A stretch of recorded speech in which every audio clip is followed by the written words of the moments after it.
Christine type something in when she wants.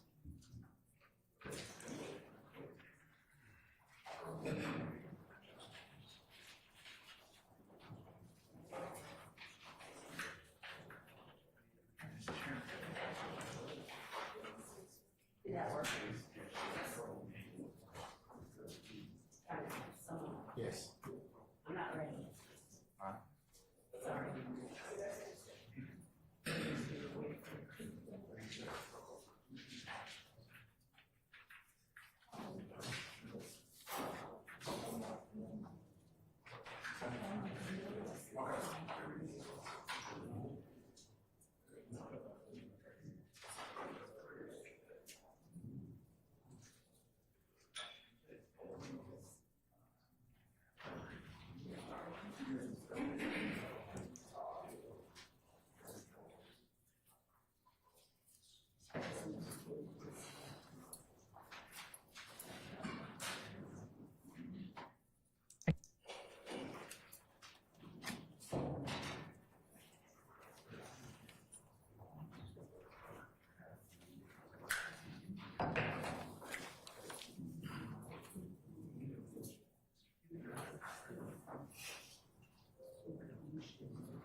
All right, good morning, council's industry parties. We're back on the record in the matter of the state of Georgia versus Khalif Adams et al. In 22 SC 183572. Go ahead and take roll. Mr. Stillwell, Mr. Botts, Mr. Sharp. Good morning, gentlemen. Mr. Williams, Mr. Steele, Mr. Adams, and Ms. Renard. Good morning. All right, Mr. Kendrick and Mr. Weinstein, good morning. Good morning, Your Honor. All right, Mr. Huey, Mr. Matthews Sr. and Jr., good morning. Good morning. All right, Mr. Nichols, Mr. Harvey, Ms. Westmoreland, and Mr. Garner, good morning. And Mr. Ryan and Misty Williams, good morning. All right. All right, from the state, Ms. Love, Mr. Atkins, Good morning, Your Mr. Honor. Smith, and Mr. Brown, good morning, council. Good morning, Your Honor. All right.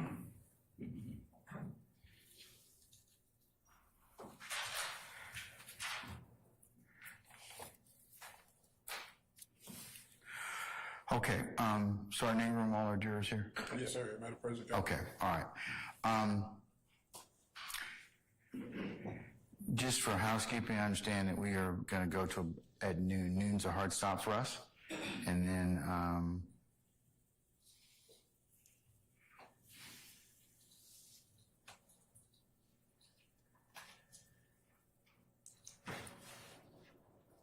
what I will probably do, councils, unless you have some strenuous objection to the contrary, is I will recess them until Monday morning, given the fact that I have other unrelated business. I have Veterans Court. It's my Friday to conduct that.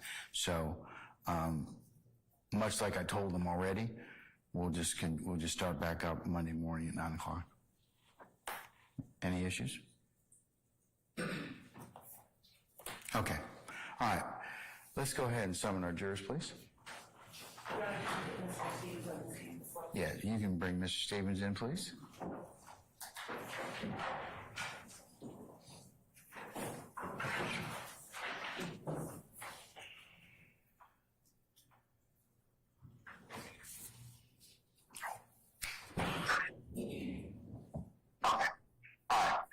Let's go ahead and summon our jurors, please.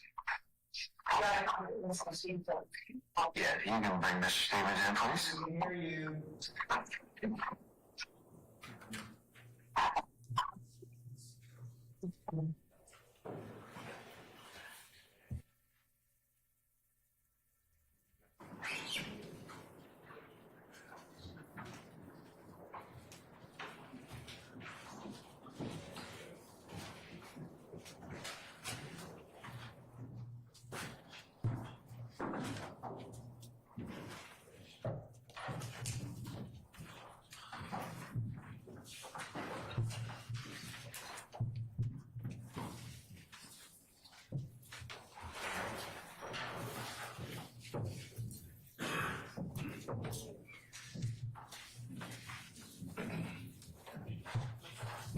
All jurors present, count four. Thank you, Sergeant. Ladies and gentlemen, please.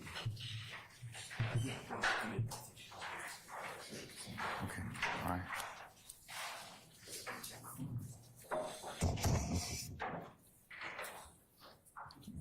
Good morning. All right, ladies and gentlemen of the jury, good morning. All right, sound good this morning. That means high level of caffeine and sugar. Okay, all right, so we're going to go ahead and get started, and then we're going to go till about noon. That's going to be our hard stop, and then I'll give you some more instructions on what our plans are at that point in time, okay? All right, so, Ms. Love, you can continue with the examination of Mr. Stevens. Mr. Stevens, let me remind you, you're still under oath from yesterday? You're still under oath from yesterday? Okay, all right. Good morning, Mr. Stevens. Good morning. How are you? I'm kind of tired. I went straight to work from here yesterday, and then I got off at like 6, so I'm kind of tired. All right, well, I'm glad you're here, and I'm glad that you're safe. Now, you haven't had a chance to talk to anyone about your testimony and court instructions, is that right? Right, correct. And has anyone from our office reached out to you to do that? No. So do you remember when we stopped yesterday, we were talking about your ability to go from one place to another without getting permission to do so? Yes. From the person you had to report to? Yes. Who did you have to report to? What was the name of that person? Do you remember? No. And do you remember how it was that you were supposed to report? No. Do you remember how often you were supposed to report? No. So when you said yesterday, when you talked about getting permission to travel out of state because you were on, what was it that you were on? I was on an ankle monitor. And that ankle monitor, was that the result, what was that the result of? Are you asking me the reason I had ankle monitor on? I'm asking you why did you have to wear an ankle monitor? Because I was, I had a case pending. You had a case pending, Yes, I was, yeah. and that was in 2015, Yeah, correct? yes. So your pending case, what kind of case was that? It was like a,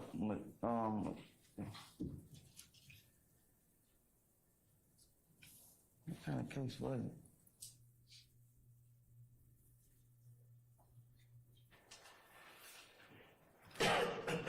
So I know my charge was material witness.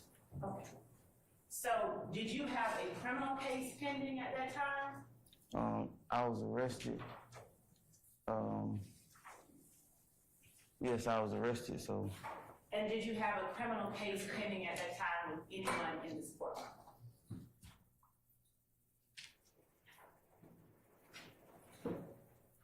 No.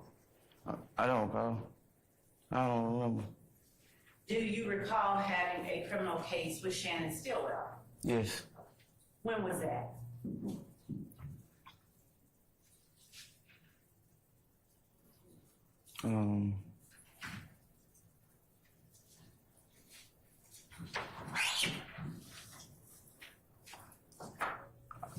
Around 2015. So was that the pending case that you were wearing the ankle monitor for? No.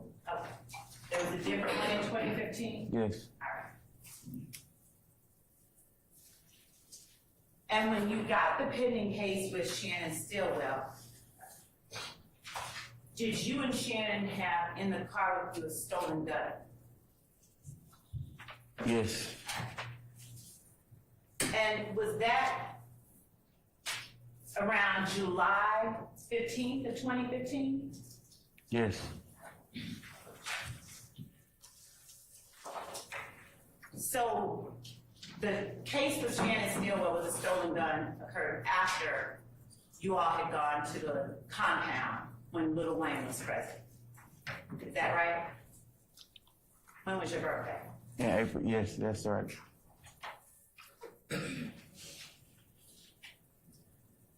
Now, when you say that you couldn't travel outside or you couldn't do certain things because of your ankle monitor, what type of things could you not do because of your ankle monitor?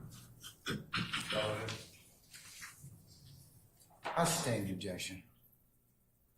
Where were you not allowed to go because of your ankle monitor? So, I don't remember the exact conditions of my ankle monitor, but I do know that I couldn't leave the state. Did you ask to leave the state? No. Did you know whether with permission you could be given permission to leave the state? So it was clear upon getting the house arrest monitor that I would not be, I just remember this part, that I would not be permitted to travel until the case was over. You called it just now a house arrest monitor. Would you explain what you meant by that? So it's a monitor that monitors you. Why did you call it a house arrest monitor? Were you under house arrest? I don't know if I was up on a house arrest. No, I couldn't have been up on a house arrest. Okay. And you say that why?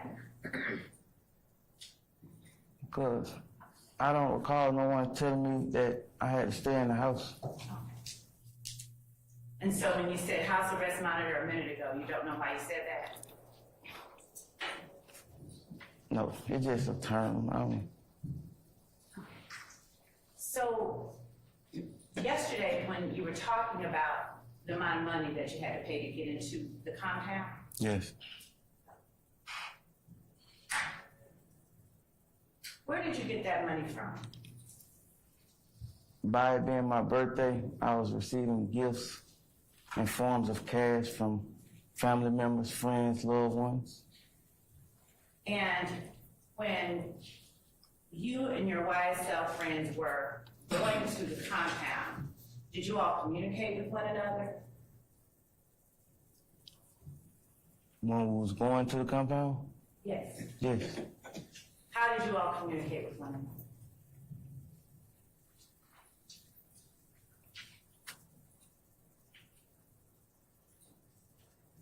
By mouth? Is that what you asked? Were there members of YSL in the car with you? Yes. Who was in the car with you? Shannon Jackson and I think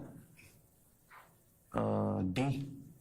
Tell me who did it. Tell the jury who did it.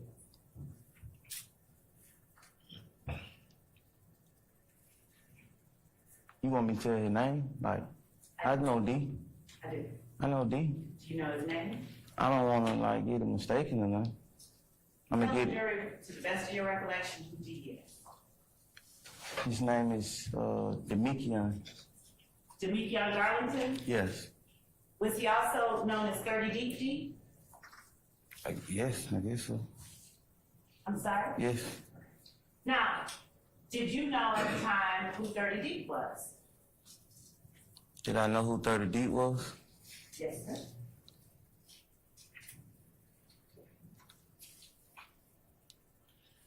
Yes, I heard. And who was 30 Deep, or what was 30 Deep?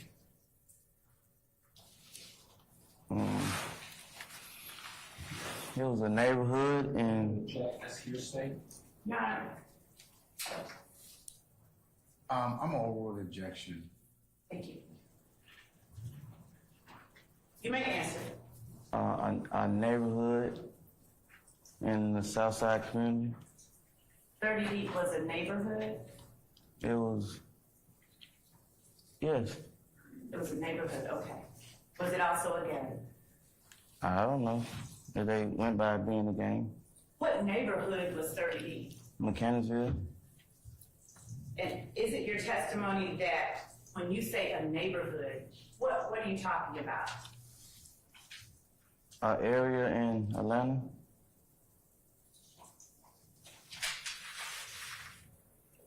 So 30 Deep was called, when you wanted to go a certain place, you would say, let's go to 30 Deep?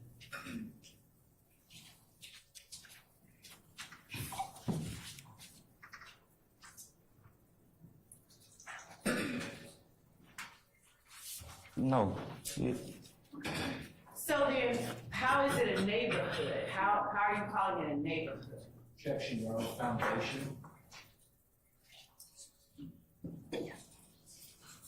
I'll sustain the objection. You will lay a little more foundation, okay? If you call 30 Deep a neighborhood, do you mean that it's a place? Yes. So, based on that, if you wanted to go to the place where 30 Deep was, would you then say, let's go to 30 Deep? I don't know how people will say that they'll go. Me? I wouldn't say that. Why not? I don't know. That's not like no.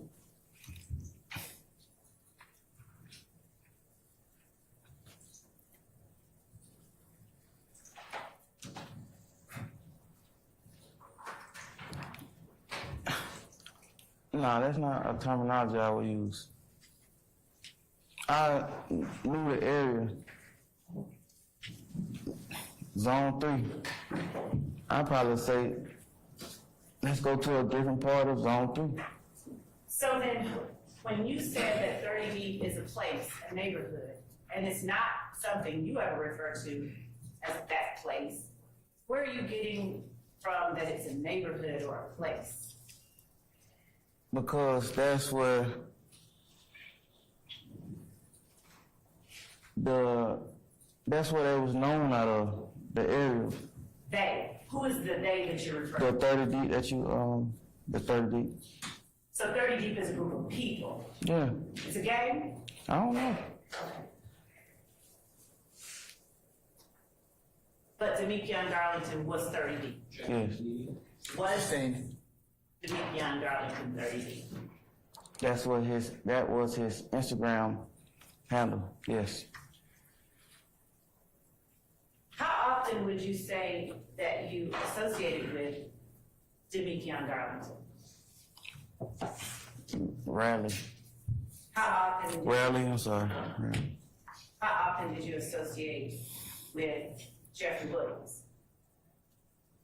Often, a lot. Did you also associate with Walter Murphy? Often, How often did you associate with Shannon Stillwell? often. Now, when you were speaking about on the way to the compound, you talked with YSL members. What did you all talk about in the car? I never said we had a car conversation. What did you talk about on the way to the compound? That we was going to continue club hopping until all the clubs gone. Till all the clubs closed. It's my birthday, we celebrated. What time did you all set out to celebrate? There wasn't no initial celebration time. The whole day was a celebration. Were you all at clubs the whole day? Yes. What clubs had you gone to before the compound? I think Magic City. And did you go directly to the compound from Magic City? We went to a lot of different clubs. That was like 10 years ago. I can't recall the exact movements, but I know we went to a lot of different clubs. Did you go to the studio? Any studio before the compound? No, Did you go to the studio after the compound?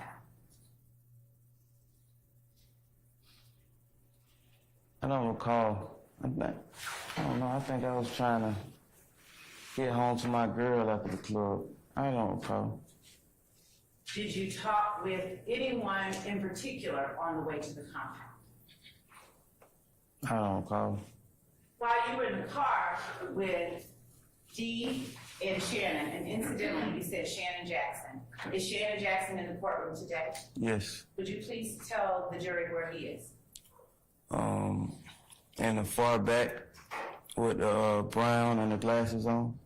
Is he seated next to a gentleman with white hair and a gentleman with no hair? Yes. Your Honor, if the record would reflect that the witness has identified Shannon Stillwell. It shall. Thank you. Okay. So, how long were you in the car with Shannon and Dee on the way to the compound?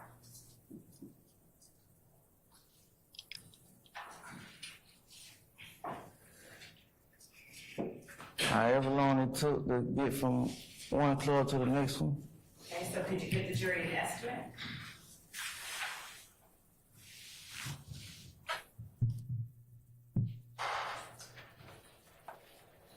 Roughly 20, 30 minutes, I don't know. Whose car were you all in? It was a rental car, my rental car. A rental car? Yeah, Who's driving? I was. Who rented it? I did. Where'd you rent it from? Not from an initial rental company. It was from like an owner of the vehicle. Okay. And what kind of car was it? It was a Mercedes-Benz. During the 20 or 30 minutes that you were in the car with Shannon and Dee on the way to the compound, What did you all talk about? Objection, Your Honor. That's I'll overrule the objection. You may.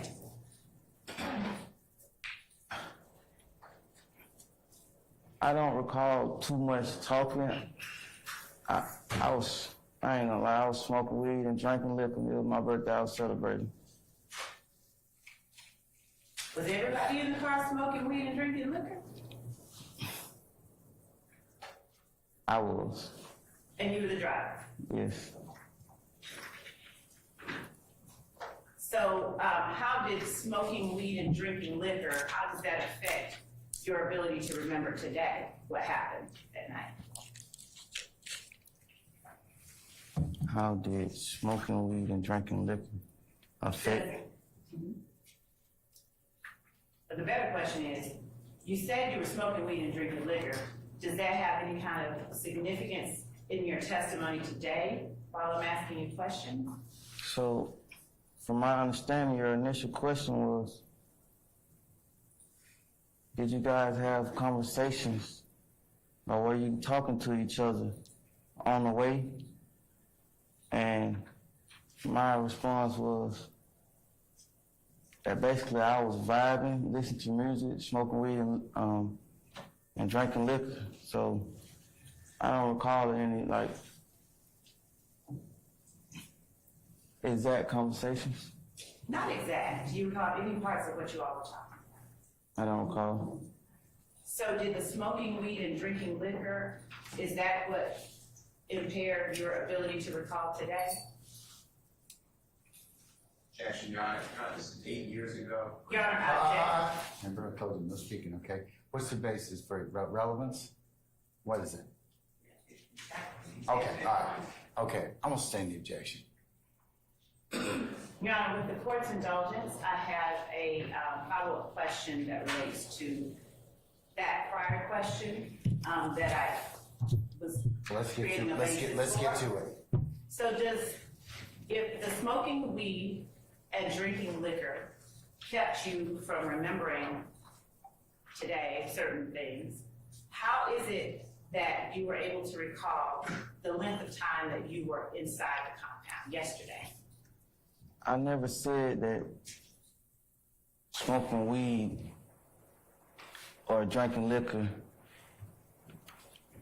had me forget what I was saying. I said I recall smoking weed, drinking liquor, and vibing out to the music.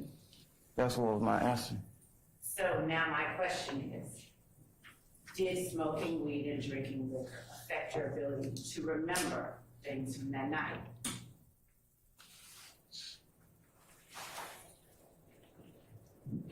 The length of years ago that this particular thing we're talking about is the reason. I'm asking about the smoking weed and drinking liquor. No. So how is it that you remembered the 30 minutes you were in the compound? Because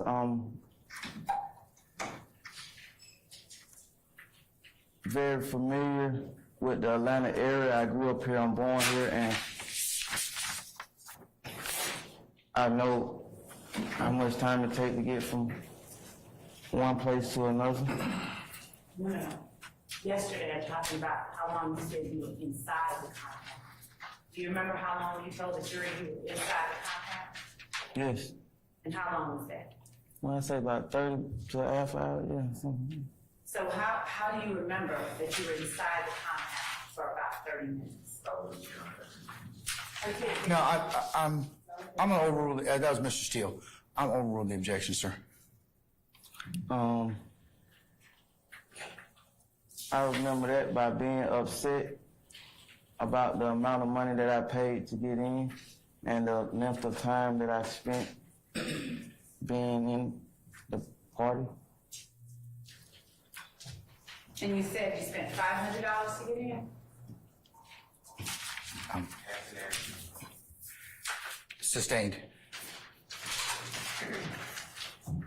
Do you remember how much money you told the jury that you spent to get in yesterday? Yes. I sustain the objection. So was that all of your birthday money? Overruled.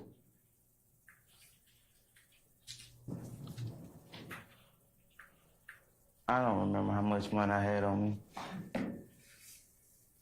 Was that also because of length of time it spent? Yes, Do you consider $500 a lot of money or not a lot? Overruled. $500 is a lump sum of money. That's a lot. You can pay a bill with $500. I agree, but do you consider it a lot of money? Anything you can pay a bill with, that's a lot of money. Okay. So, did you plan to spend that lot of money that night on the compound? Overruled. Remember what I told you, one at a time.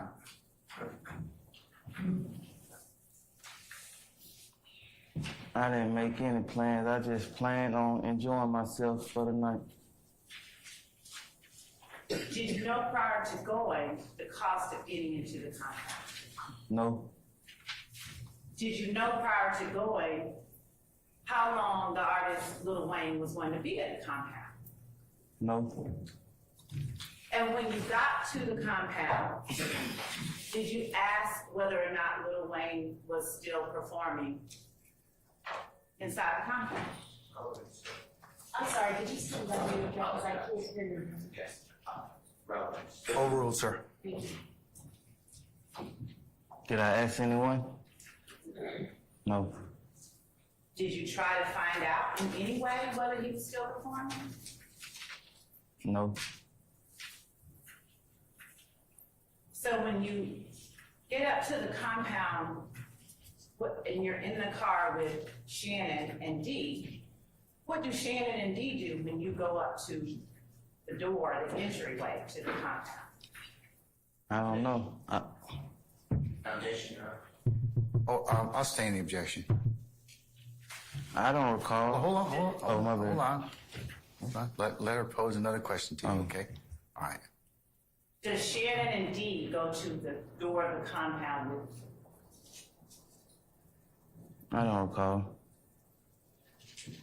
Is your inability to recall for any reason in particular? The length of time and it was ago, it was a long time ago. I don't remember everything step by step that happened that night, so no. Do you remember how you got home?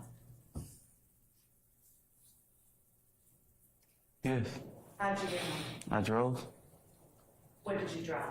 to Mercedes-Benz. Was there anyone in the car with you?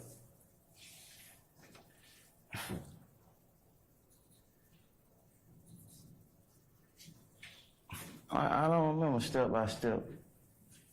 How do you remember who you came with but don't remember who you left with? That was a long time ago. Did you communicate with any other YSL members while you were at the compound? Not on the way, but while you were at the compound? I recall telling, I'm finna go in the club. Did you communicate with any other YSL members any more than to say the words, I'm about to go into the club? That's the only thing I recall. Do you recall members of YSL saying anything to you without telling the jury what they said? I don't recall. Did you tell us yesterday whether Jimmy Winfrey was one of the YSL members that went with you to the compound as a group? No, And was Jimmy Winfrey one of the YSL members that went to the compound? he was there, yes. Do you remember what he was driving?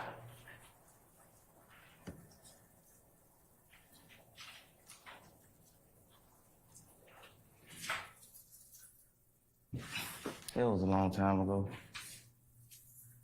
Is that a yes or a no? It was a long time, oh no, I'm sorry? no.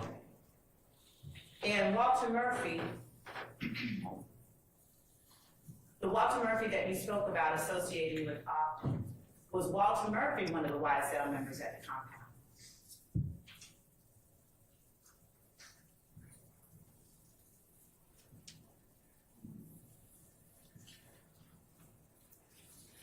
So it was a large group. I don't recall everyone who was with us from the length of time ago it was.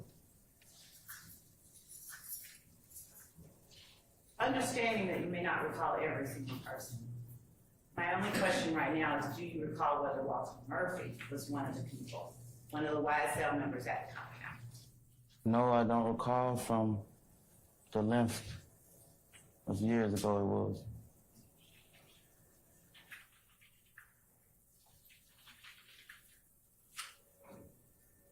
So, do you recall what time you left the compound?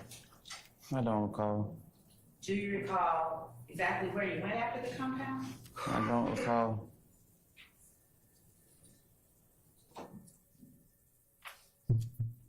When you spoke yesterday about the thing that you were not involved with, and that you clarified as the Lil Wayne bus shooting, where were you when that happened?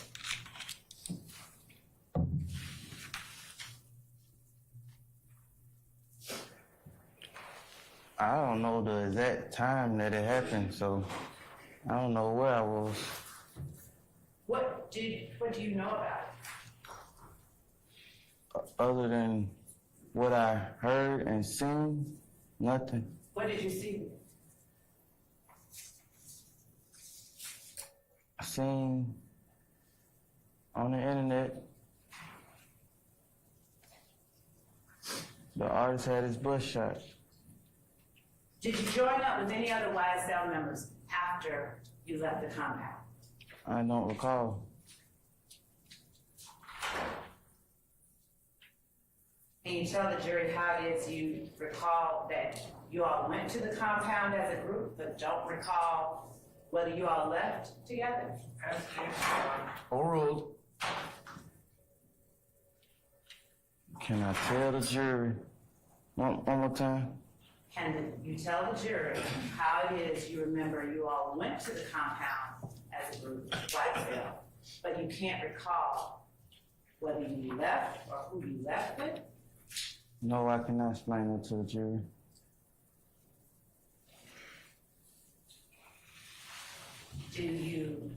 And you tell the jury what you talked about, if anything at all, with YSL members after you left the compound? No, I don't recall.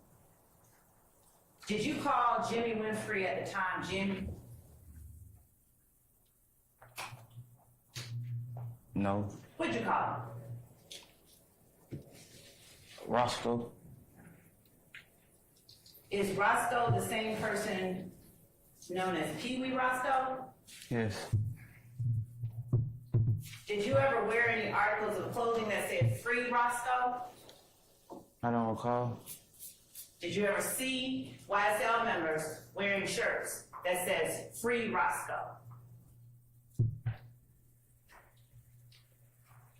If I'm not mistaken, That's a yes or a no, please, and then you can explain.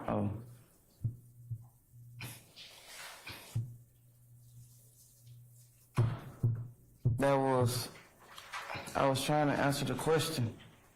So I can't give you a yes or no because I think that I was in prison at the time.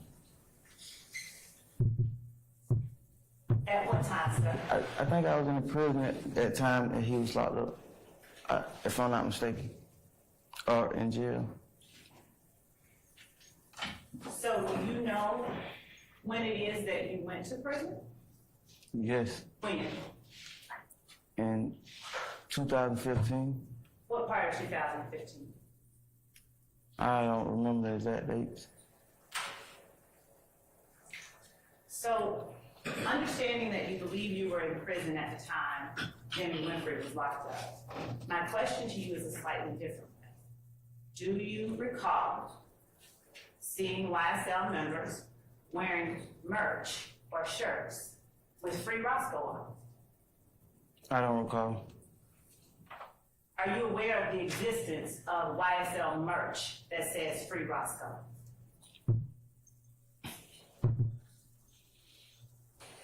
I don't recall.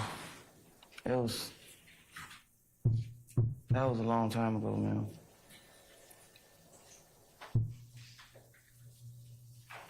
Do you know why or what it was that Roscoe was locked up for when that Free Roscoe merch came out?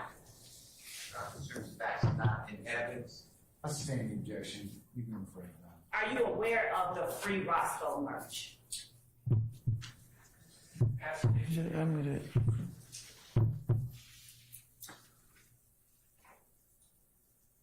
I'll sustain the objection.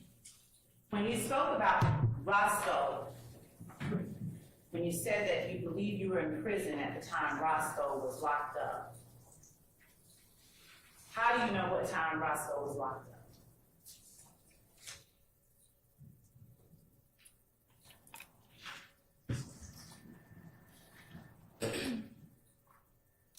I don't.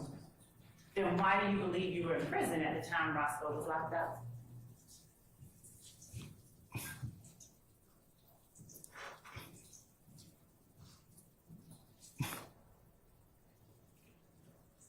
Because of the allegations happened in 2015, and that's when I went to prison in 2015. I'm sorry, I don't know what allegations you're talking about, so could you please tell us? So the initial incident What initiatives? that you're speaking about, I'm just asking you about Roscoe and Free Roscoe. So what are you talking about? you asked no No what? to your question. Since I just asked you what you were talking about, how is no the answer to that? To your initial question, Which question is that you're considering my initial question? you asked me, did I know when Roscoe was locked up? So once again, what incident is it that you're talking about when you made reference to the initial incident just now? The incident surrounding the tour bus shooting. What? The incident surrounding the tour bus shooting? Are you talking about the Lil Wayne bus shooting? Yes. What does that have to do with when Roscoe was locked up?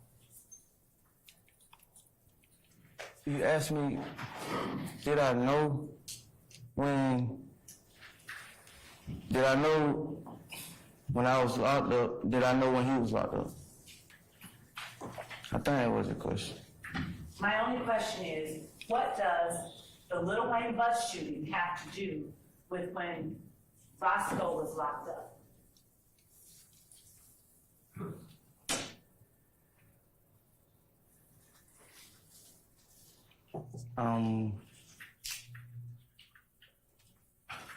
I don't know. I got from the question that you was initially talking about the incident, so I didn't understand. So what I'm asking you is, why did you bring up the Lil Wayne bus shooting when I was asking you about Roscoe being locked up? I'm gonna object. He's asking, he's answered the questions the best that he can. Remember, what's your base for the objection, Mr. Ask and answer. Matthews? All right, I'll sustain that objection.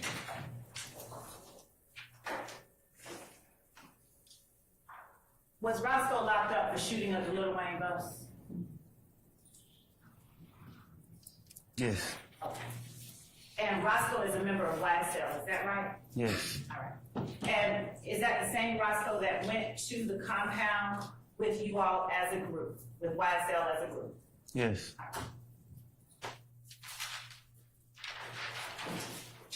And was the whole gang of YSL as big a Lil Wayne fan as you talked about yesterday?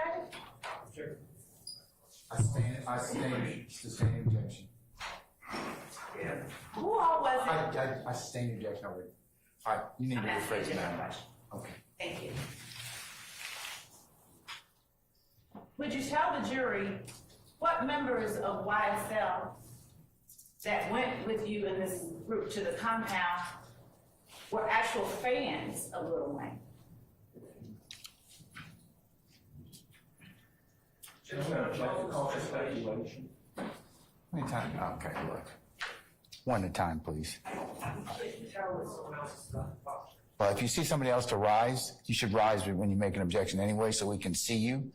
Because Ms. Weaver can't take down this, and she told you that yesterday. So, if somebody else doesn't make an objection, and somebody else can rise and make a timely objection, but I have to acknowledge you for the purposes of taking this down. I can't take down 3 people at once, so I'm not going to do that. So, Mr. Matthews, since you made the objection, I've ruled upon it. Do you have a separate objection, sir? Mr. Sharp? I didn't hear rule about this speculation. I didn't hear this. Listen up, okay? Okay. All right. Okay, you may rephrase me. Do you remember talking about being a fan of Lil Wayne yesterday? Yes. And do you remember telling the jury why it is that YSL went to the compound? Yes. What today is your memory of what you told the jury about why YSL went to the compound? Your Honor, I'm going to object. Basis. It's a big question. YSL is not in person. Overruled, sir. Your Honor, may I impose an objection? Yes, you may. 403, Your Honor. Overruled. Overruled, sir. So,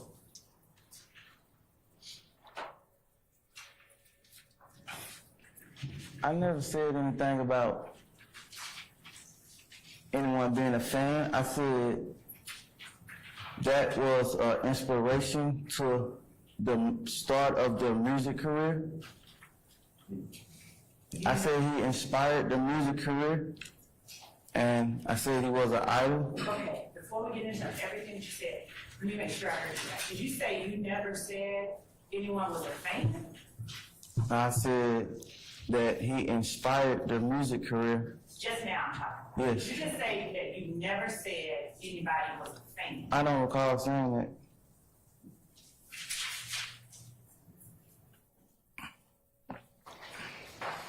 Okay, to your knowledge, was any YSL member a fan of Lil Wayne at the time that you all went to the compound as a group on your birthday?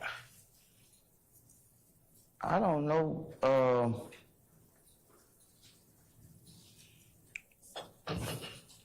There are likes and dislikes.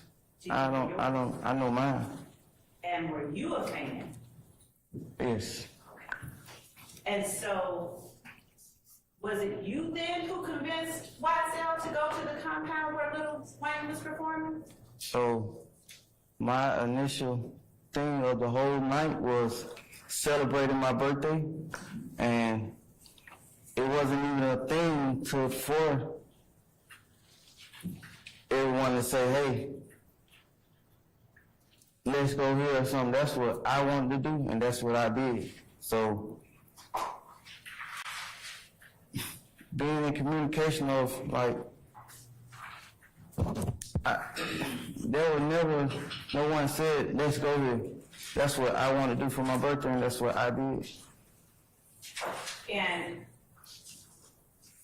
did anyone, any YSL members have anything to say about your decision to go see Lil Wayne at the compound? I didn't converse that with anyone. It was what I wanted to do, so I did what I wanted to do. So how did you all manage to go as a group? If you didn't talk about it? Maybe that was on some of their minds already to go to that club. I don't know. I want to back up a little bit to something you said a moment ago that referenced what you testified about yesterday. Yesterday, do you recall telling the jury how you all came up with the name Young Slimer? Yes. And today, what is your memory of how you all came up with Young Slimer? No objection, asked me. I'm overruled the objection, sir. today? What is your memory? Today was my memory. Your Honor, I object to whispered and... Yeah, I hear that as well, so stop it. If you're talking loud, I can hear you as well. Please don't do that. So today, what is your memory of how you all came up with the name Dim Slide Lines? A passion for music.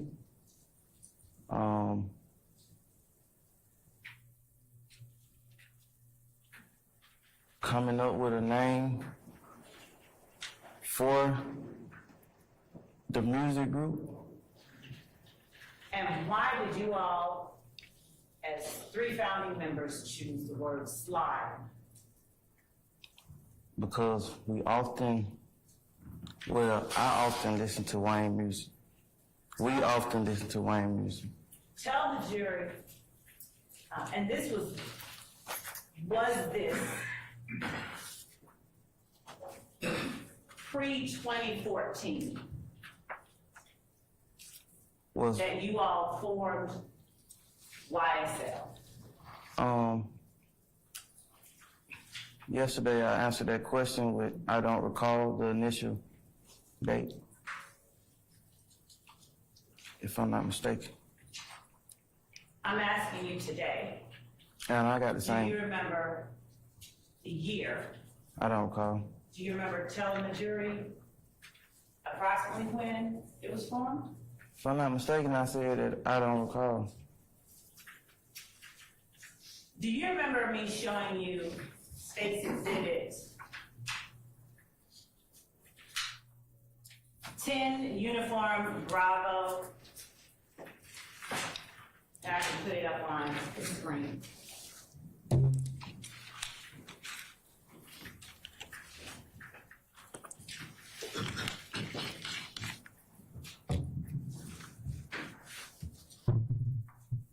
Can we get sharing capability, Mr. Kern?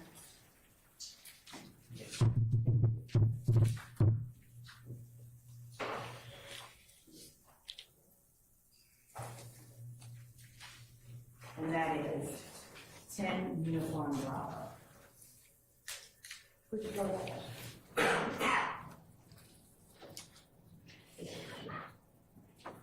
Do you remember seeing that exhibit yesterday and talking about it with the jury? Yes. And Excuse me.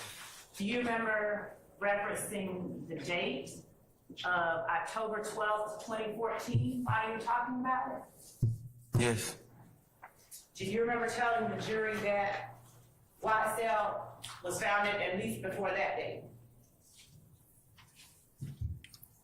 I think I said I don't recall the initial date of it being started.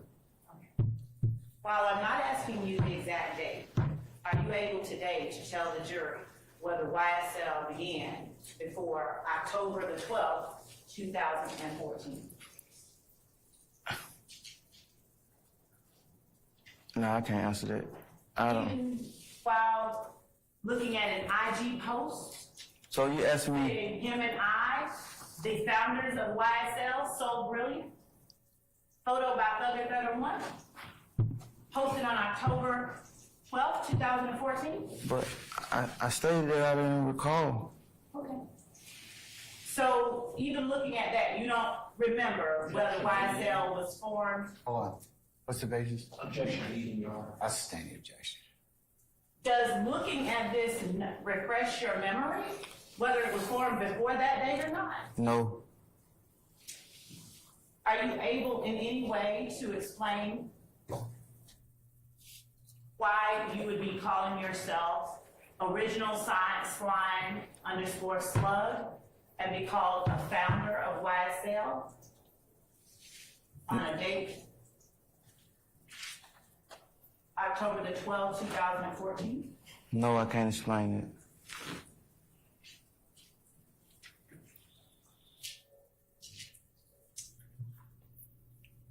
it. And are you now stating to the jury that you can't give them any time frame when YSL was formed? Objection leading. Same objection. Can you give the jury any time frame whatsoever? No.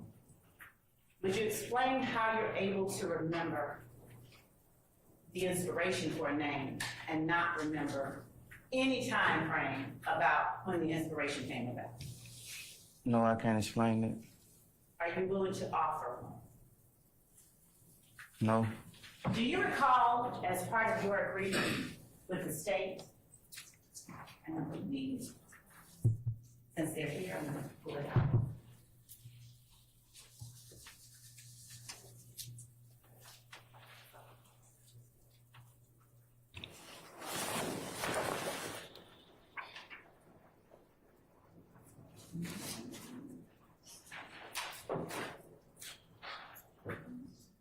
Can you give me a copy of that?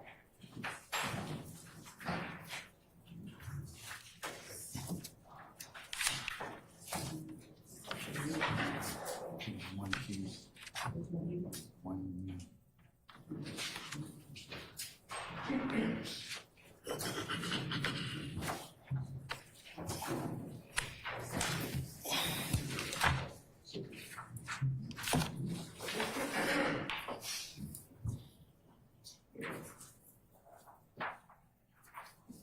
16 uniform, thank you, Judge. Do you recall me showing you 16 uniform yesterday? Yes. And do you recall, as part of, let's get to it, 16 uniform in section number 3, would you please tell the jury what section number 3 is called? Special conditions of sentence. And would you please read verbatim what section B, Bravo, of number 3 says? Defendant shall testify truthfully about all matters relating to this case upon which he is questioned at any trial or judicial proceeding stemming from the facts alleged in this indictment. And you understand that that is what you have obligated yourself to. Objection in the meeting. Do you I sustain the objection to this form. understand that that is what you've obligated yourself to do? Yes. Today, as you remember it today, did anyone make you sign this? No. And yesterday, you said something about being pressured. Who was it that, if anyone at all, did someone pressure you? My- Object that to that question. Basis. That, 403 United States. Overruled, sir. Overruled, sir.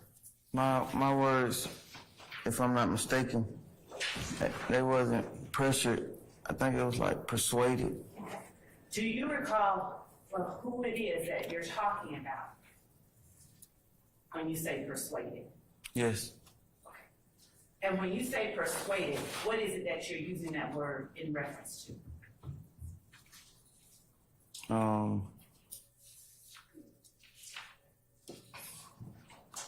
Telling me what that person who's doing it, that person who is doing the persuasion, persuading me that this is in my best interest.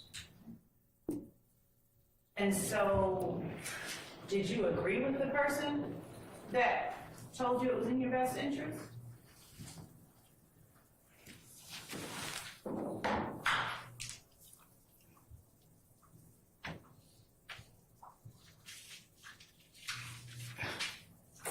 It wasn't a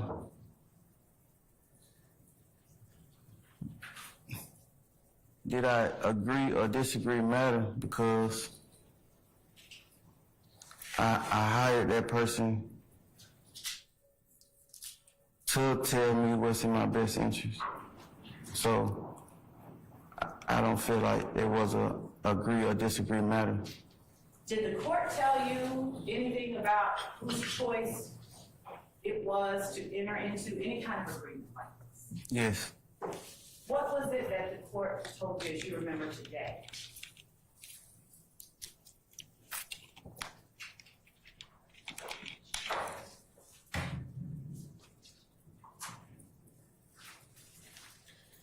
That is my choice. To make, yeah. Did you understand what the court said? Yes. And what did you understand it being your choice to mean?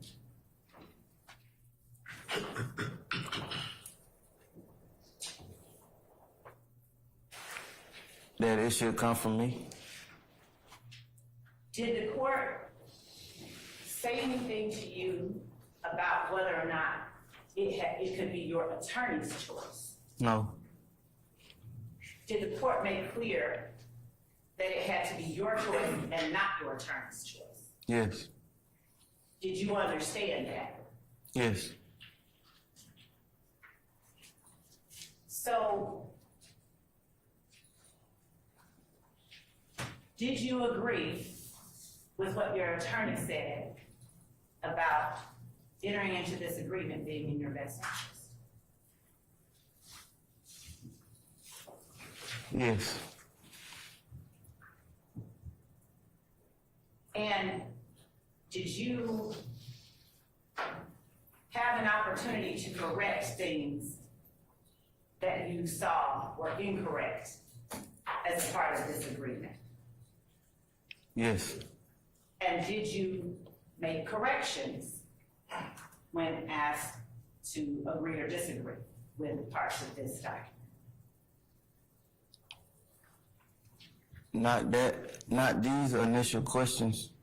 So I was given 2 sets of questions. I received those questions on the 27th. Were And changes made to the initial sets of questions that you were given? the first set of questions? Yes, were changes made from the time you were given the initial set to the time you were given the final set? Yes, it was a complete change. And were those changes reflective of conversations you had had with your attorney who then conversed with the state? Hold on. Was my changes? One more time, I'm sorry. Did the final document reflect changes that you discussed with your attorney who then conveyed that information to the state?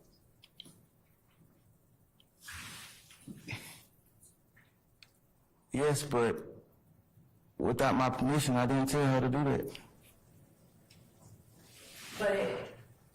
So the yes part, is the yes part to my question about whether it reflected the changes that you talked about? Yes. Okay.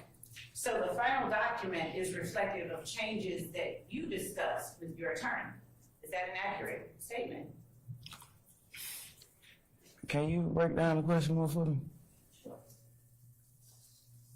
When you first saw the set of questions given to you, and by questions, are you talking about any particular part of this document or the whole document? Y'all let me look at it. When you say the initial set of questions, which questions on that document are you talking about? Is this the initial set of questions? This is 16 uniform. And you said, as I recall, that 16 uniform isn't the set of questions that you initially saw. Yes. Okay. So on 16 uniform, would you please point out the area that has changes from what you initially saw? So I said all the questions were different. All of them? Yes, from my understanding. So the current charges, was that section different? No. So that's what you're asking. I understand what you're asking now. So we'll go over it. Was the negotiated sentence, was that section different? I didn't even Still, Paul. Best evidence rules, since we're comparing 2 documents, I don't have that other document. Your Honor, he is referenced. I think he's just referencing conversation, so I'm going to overrule your objection, Mr. Steele. Unless there is another document that was, No, Your Honor, okay, this is something that. then I'll overrule the objection, sir. This, and to be clear, so that the record is clear, the witness has testified about something that I'm now asking him. Objection to speaking. I'll sustain the objection. Just go ahead and ask the question, madam. So, Was section 3, the special conditions, were those different? so Just, if you don't mind indulging me, were those different? I didn't even see this. Me and my attorney went over the initial set of questions on via the call box in the jail. I didn't even see any of these papers. She was just reading and talking to me. I didn't see any papers. Okay. Did she go over the factual acknowledgments with you? No, it was just the questions. What questions are you talking about? They're not here. So, is it your testimony that none of the factual acknowledgments, none of section 4, have you seen any of section 4 before you signed the paperwork? And not on this physical document, but any of it before you got into court and signed it?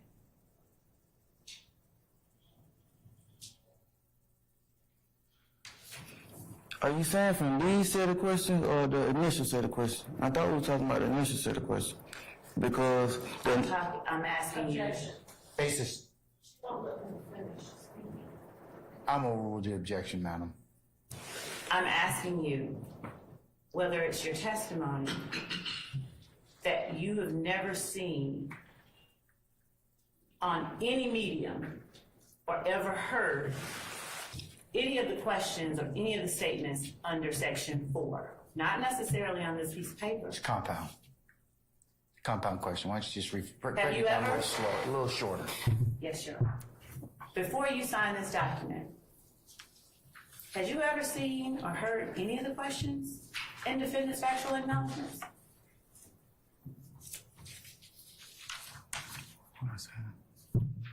Here, I'll let you look.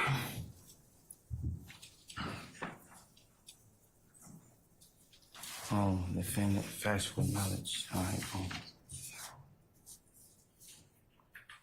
So, up under defendant's factual acknowledgments. I don't need you to read them, but I'm answering the tell me question. a I'm not reading them, I'm answering the question. Okay, just tell me a number.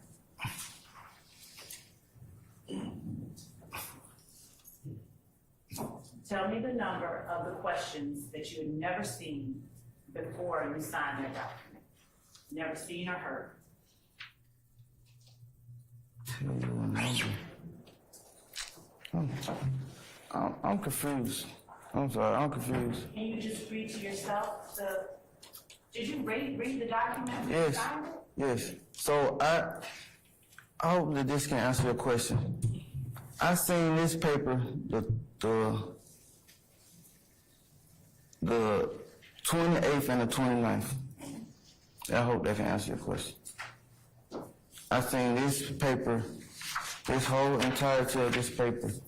My first time seeing this whole entirety of this paper was the 28th and the 29th. That paper, does it have a DA seal at the top? Yeah, what's the seal? Like a heading or something? Yes. Yes. And that document, is it dated? Yes. What's the date? December 20th, 2022. And the question that I'm asking you specifically is not about the physical piece of paper in front of you. It's about, and you have to tell me, do you understand the question I'm asking? It's about the questions and statements under defendant's factual acknowledgments, just the statements themselves. Do you understand what I'm asking you? You finished with the question? I'm asking you, are you able to tell the jury which of those statements, if any, you saw for the very first time, or you heard for the very first time, the day you signed that physical paper? I seen. Hold on, sir. Yes, Mr. Chair, what's your objection? What's your objection? The form of the question is no boundary I line. sustain the question. You can rephrase, madam. Was the day that you signed this paper the first time anyone ever talked with you about question or acknowledgement number 1? So they are signing the paper. No. Was the day that you signed that paper the first time anyone had ever talked with you about acknowledgement number 2? No. Was the day that you signed that paper the first time, and let me be clear, read acknowledgement number 1 again. Defendant Young Slime Light, aka YSL, is an organization made up of 3 or more members or associates who share common identifiers that include but are not limited to colors, hand signal, terminology, who have committed crimes and intended to increase the notoriety, street credibility, and reputation of YSL. Okay, and what is number 2 again? Defendant is one of the founding members of Young Slime Light. And number 3 is the day you signed that paper, the first time anyone ever talked with you about acknowledgement number 3. No.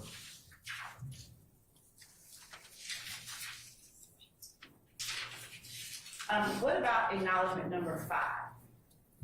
Would you read acknowledgement number 5? When asked by law enforcement about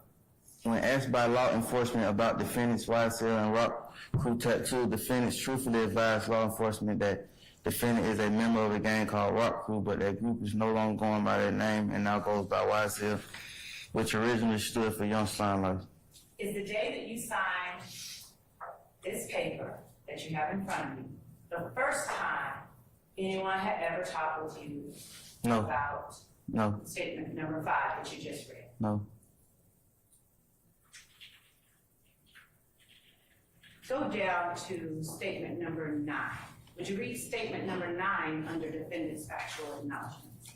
Defendant is a person referred to as Tick in a song by Young Thug entitled Ill. In the verse, she getting robbed by Tick. Is the day that you signed this paper the very first time anyone talked with you about statement number 9 under defendant's factual acknowledgments? No. Now, would you read statement number 10 under defendant's factual acknowledgments? On February 4th, 2021, defendant participated in a group chat with fellow YSL founder Jeffery Williams, aka Young Thug, and YSL associate One Elite, aka Slime Life Shawty, wherein Jeffery Williams stated YSL rule the world, kid. Y'all just started bringing me the money. Man, y'all stop playing with me. Was the day that you signed, let me see, are your initials next to statement number 10? Yes. Did anyone force you to put your initials there? No. Was the day that you put your initials there the very first time anyone talked with you about statement number 10? No. Now, who is Mooney Lee? How often, or did you associate with Mooney Lee? Let's start there. Yes. And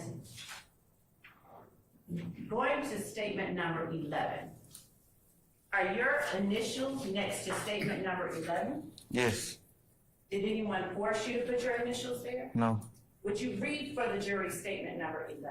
On May 13th, 2021, defendant participated in a group chat with fellow YSL founder Jeffery Williams, aka Young Thug, and YSL associates Martinez Arnold, Miles Farley, Quintavious Greer, Antonio Sumner, and Winnie Lee, wherein Jeffery Williams asked y'all ain't beat him up or shot him yet, then states y'all getting soft.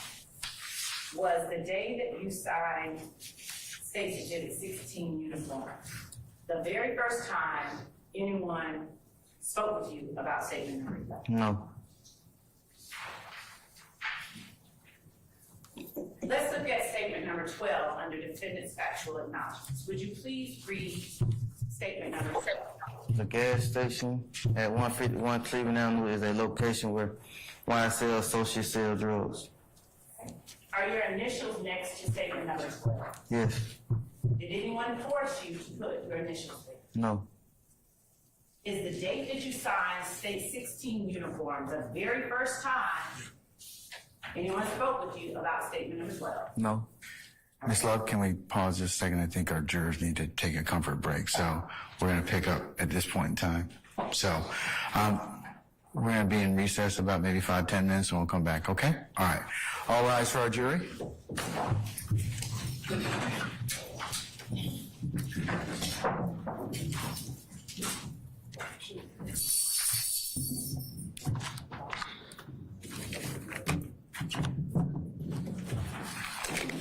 Mr. Stevens, you can step down and take your break, okay?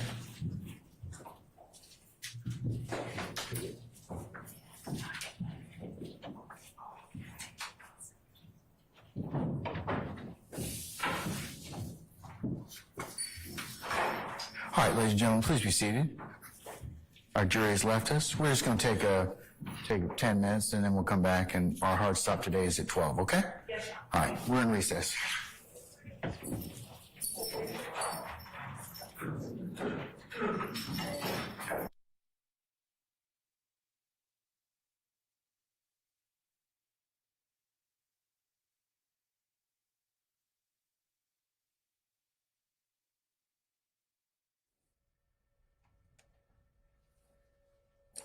I seen on the internet the artist had his butt shot. Did you join up with any other YSL members after you left the compound? I don't recall.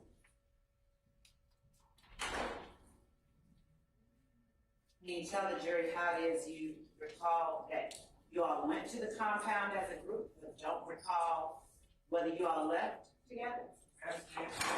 Overruled. Can I tell the jury one more time? And you tell the jury how it is you remember you all went to the compound as a group, YSL, but you can't recall whether you left or who you left with? No, I cannot explain that to the jury.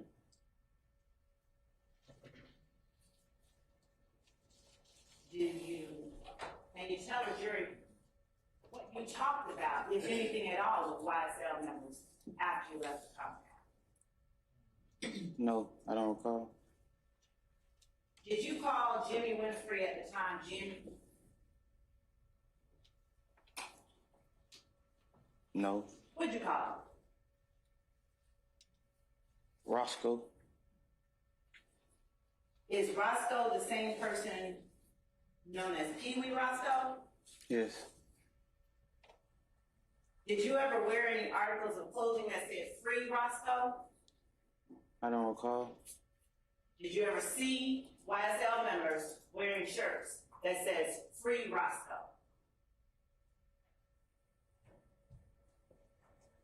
If I'm not mistaken, That's a yes or a no, please. And then you can explain. oh.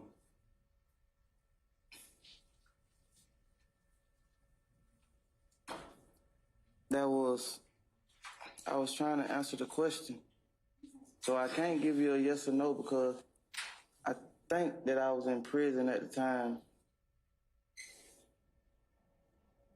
At what time, sir? I think I was in the prison at the time that he was locked up, if I'm not mistaken, or in jail. So you know when it is that you went to prison? Yes, When? in 2015. What part of 2015? I don't remember the exact dates. So, understanding that you believe you were in prison at the time Jimmy Winfrey was locked up, my question to you is slightly different. Do you recall seeing YSL members wearing merch or shirts with Free Roscoe on them? I don't recall. Are you aware of the existence of YSL merch that says Free Roscoe?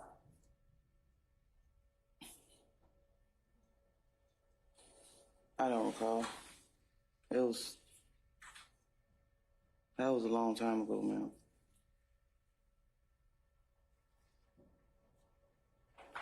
Do you know why or what it was that Roscoe was locked up for when that Free Roscoe merch came out? Facts are not in evidence.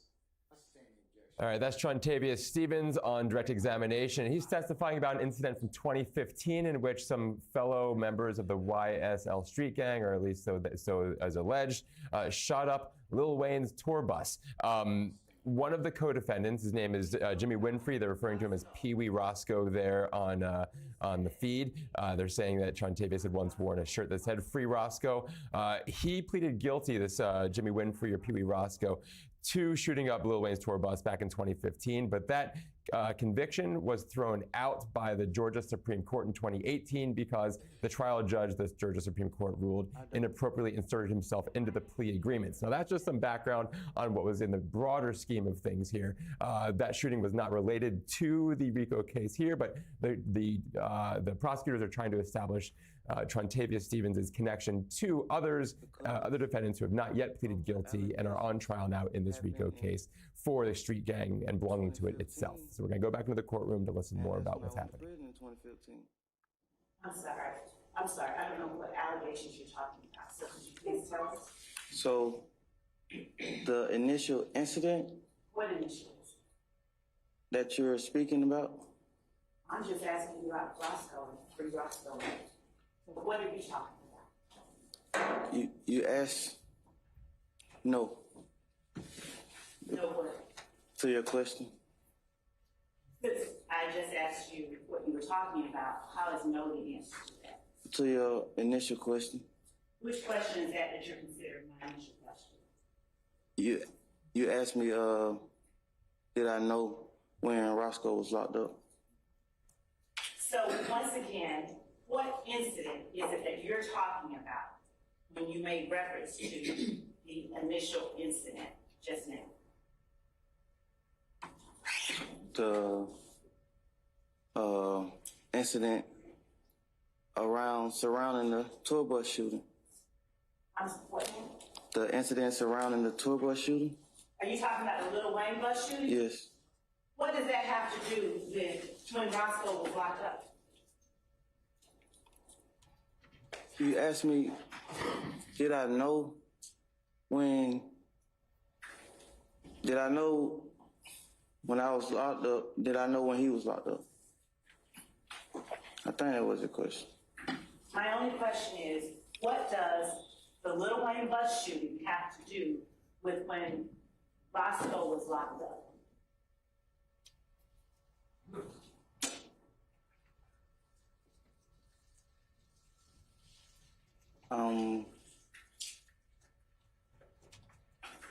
I don't know. I got from the question that you was initially talking about the incident, so I didn't understand.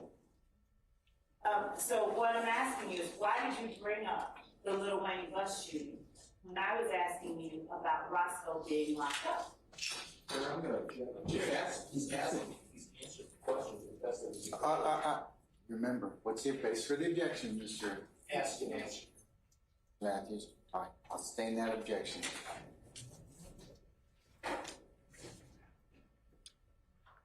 Was Roscoe locked up for shooting up the Lil Wayne bus? Yes. And Roscoe is a member of YSL, is that right? Yes. And is that the same Roscoe that went to the compound with you all as a group, with YSL as a group? Yes.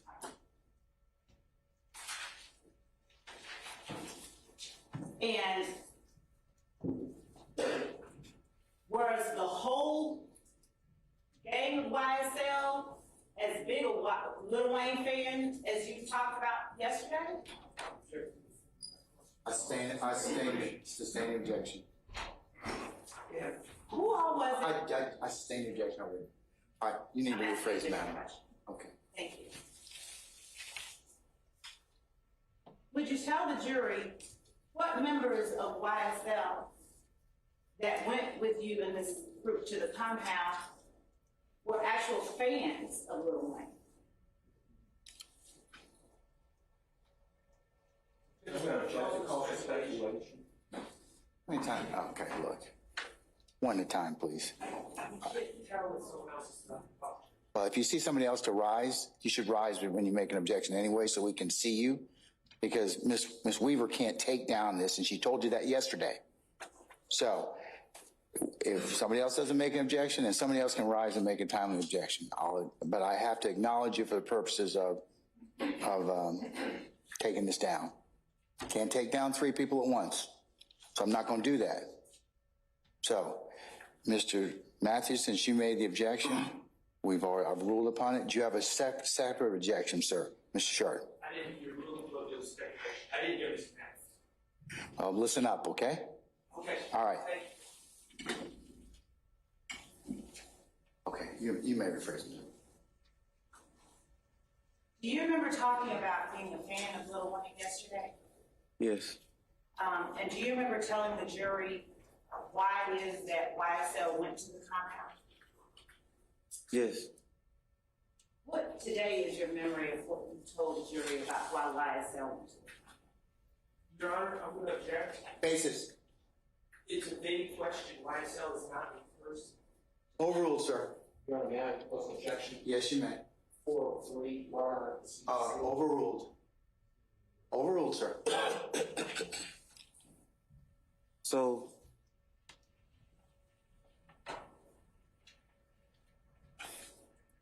I never said anything about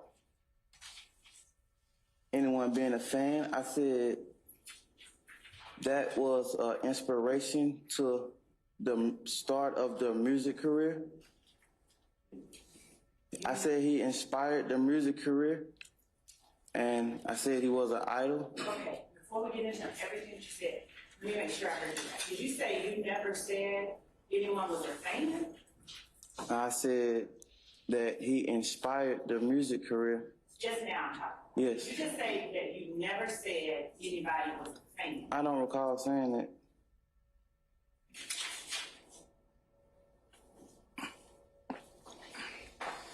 Okay. To your knowledge, was any YSL member a fan of Lil Wayne at the time that you all went to the compound as a group on your birthday? I don't know.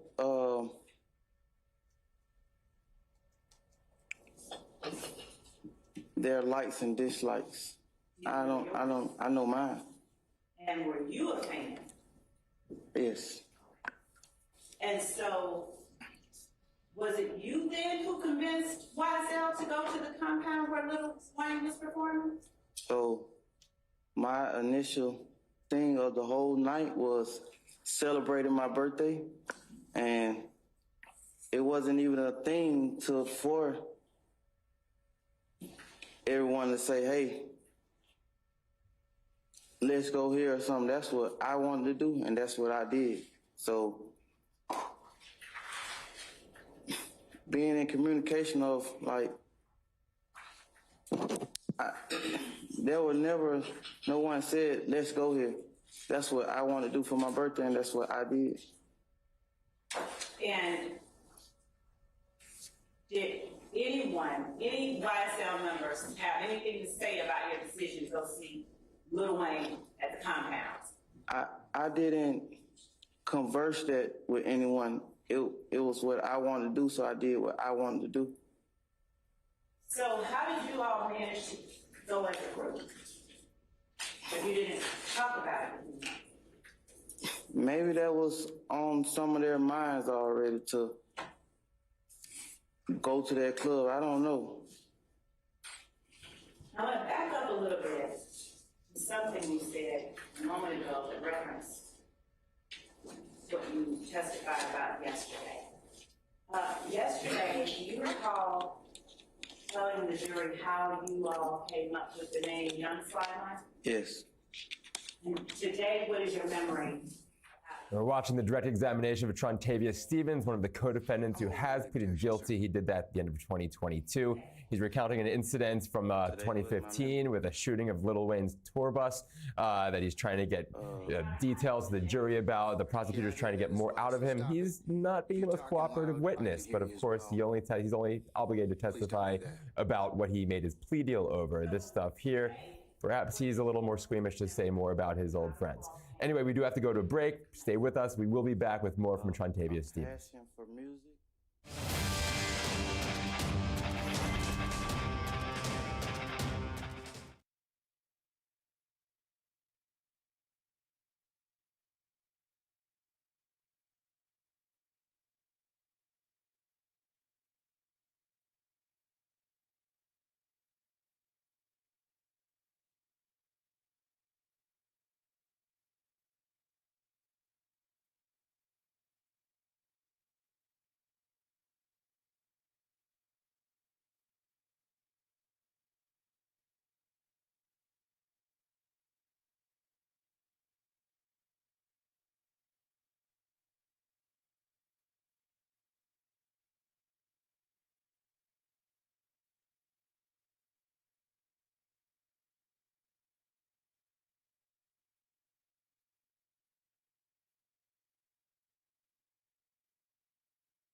Thanks for coming back to Law and Crime. Now, the racketeering trial for rapper Young Thug and 5 co-defendants is underway in Atlanta. Remember, the 6 defendants are accused of violating Georgia's RICO Act, and Jeffery Williams also stands accused of participating in a criminal street gang.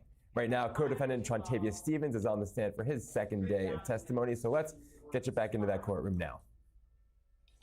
Because I often listen to Wayne music. We often listen to Wayne music. Tell the jury, and this was this pre-2014 that you all formed YSL? Yesterday I answered that question with, I don't recall the initial date, if I'm not mistaken. I'm asking you today. And I got the same. Do you remember the year? I don't recall. Do you remember telling the jury approximately when it was formed? If I'm not mistaken, I said that I don't recall. Do you remember me showing you Space Exhibit 10 Uniform Bravo? And I can put it up on the screen.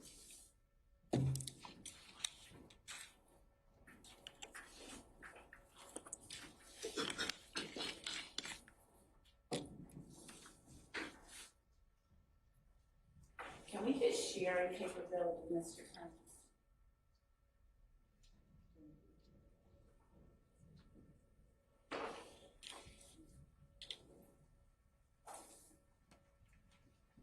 And that is 10 Uniform Bravo. Do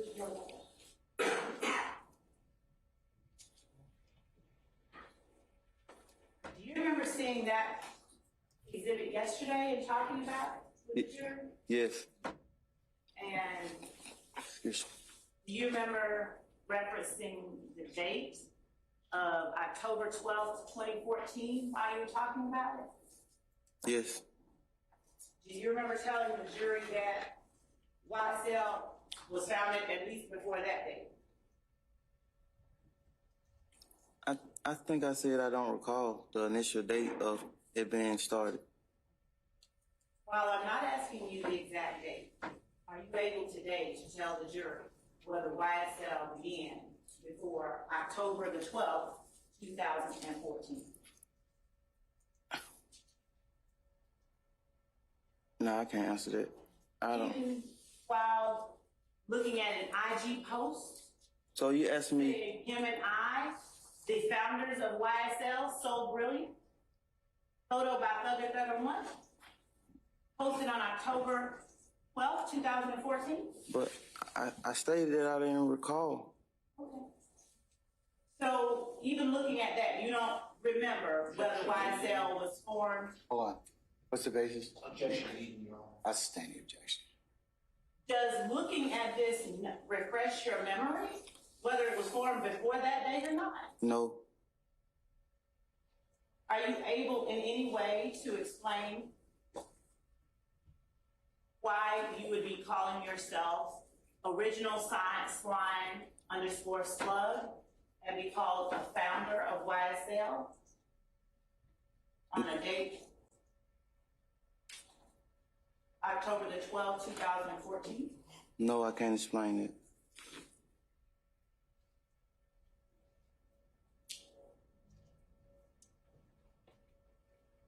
And are you now stating to the jury that you can't give them any time frame when YSL was formed? Objection, ruling.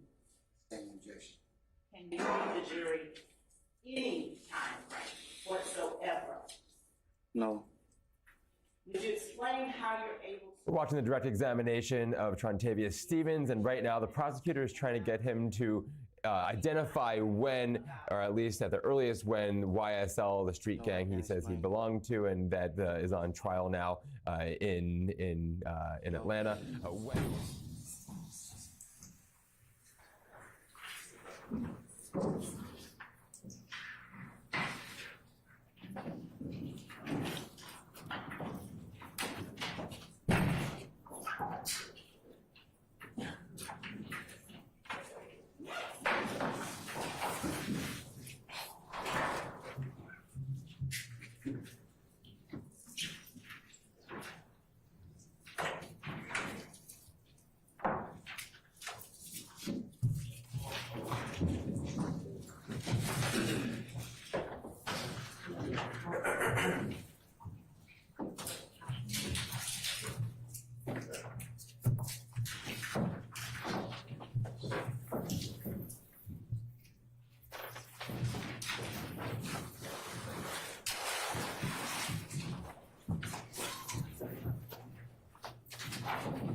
All jurors present, count four. Thank you, Sergeant. Ladies and gentlemen, please be seated.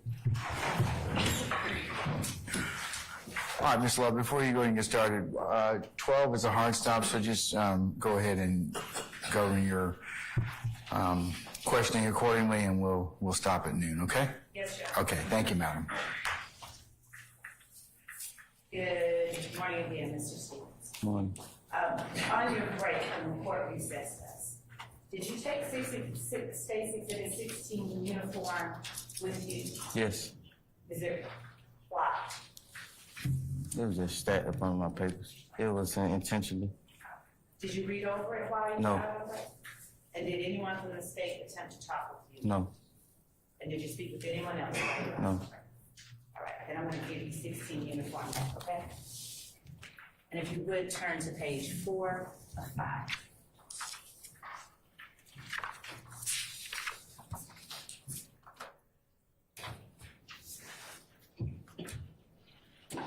So we were talking about number 12 under defendant's factual acknowledgments.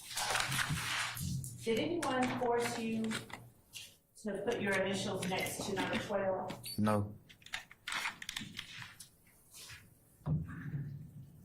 And was the date that you signed State's Exhibit 16 uniform the first time anyone had ever spoken with you about the statement made in number 12 under defendant's factual acknowledgement? No. Okay, let's go to number 13. Would you please read for the jury State's 16 uniform at number 13 under defendant's factual acknowledgement? The gas station at 221 Cleveland Avenue is a location where YSL associates sell drugs. Are your initials next to number 13? Yes. Did anyone force you to put your initials next to it? No. And was the date that you signed State's Exhibit 16 uniform the very first time that anyone had ever spoken with you about the statement in number 13? No.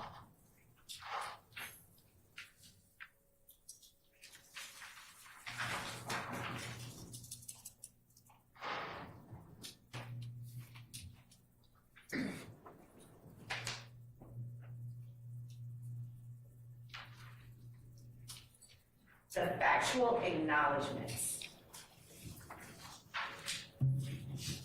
that you made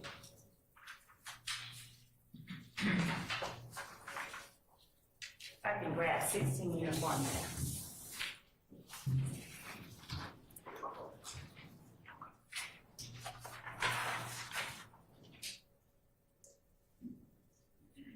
By putting your initials next to each sentence, what was it that you were meaning to convey to anybody reading this document?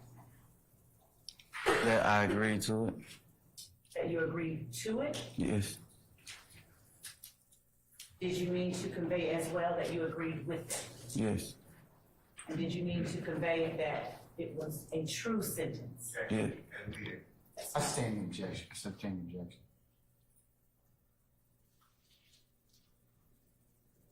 By putting your initials next to each sentence, were you or was that any kind of acknowledgement that that sentence was in fact true?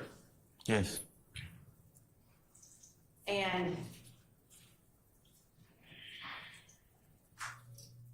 is there any statement in defendant's factual acknowledgments that you put your initial next to that you are now saying was not true? No. And so,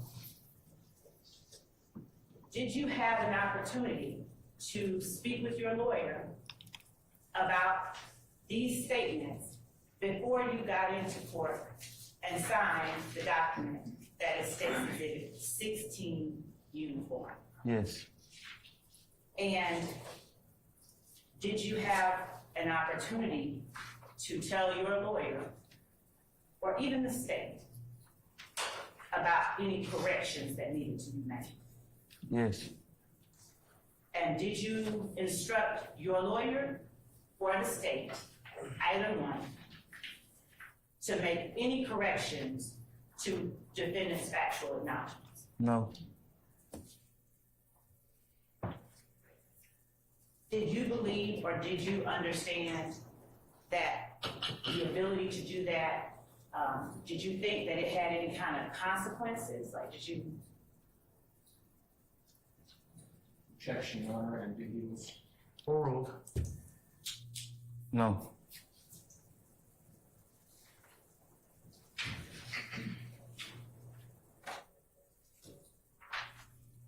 So when you were talking about something that had changed or was different, do you see on 16 uniforms, whatever it is that you're saying was changed or was different from when you spoke with your lawyer prior to coming into court and signing this document? Do I see something that was changed or different?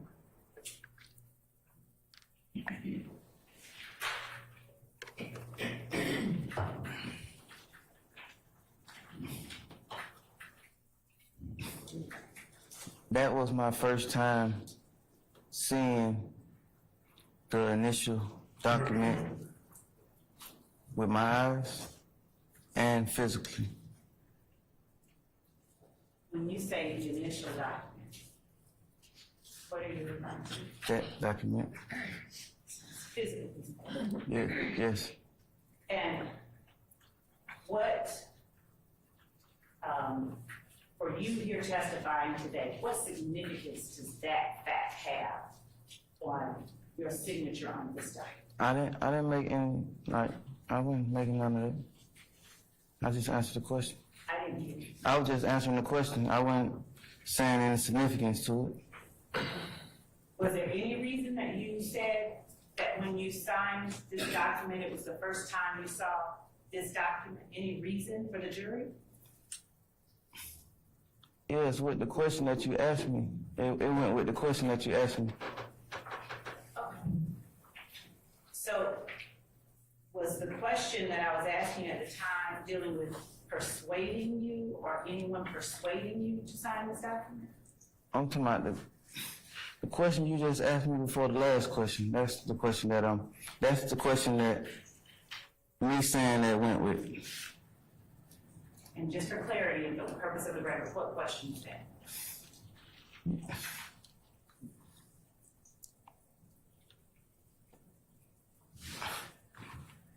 I can't remember that fast because due to me being tired, but at the time, that's how I was trying to answer the question. If you can repeat it, I can repeat my answer. Are you willing to simply answer the remaining questions truthfully? Yes. That's all I've been being, truthfully. Objection, Your Honor, argumentative. Overruled, sir. So, statement number 9, defendant is the person referred to as Tick in the song by Young Thug entitled You, in the verse She Getting Robbed by Tick. When or what label was that song released on? I'm not sure. Now, when you said that you are one of the founders of YSL, would you please tell the jury the name of each founder of YSL as you understand that word to me? I answered that yesterday. Would you please answer it for the jury as you know it today? Jeffery Williams, myself, Trentavious Stevens, and Walter Murphy. And what is it that you were founded when you named yourselves YSL?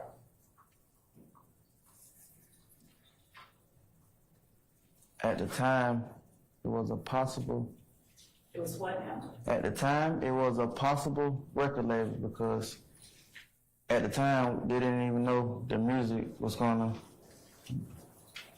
reach the heights that the music reached. Who is they? When you say at the time, they didn't really know. I didn't say they. Okay, I didn't hear. I said at the time, man.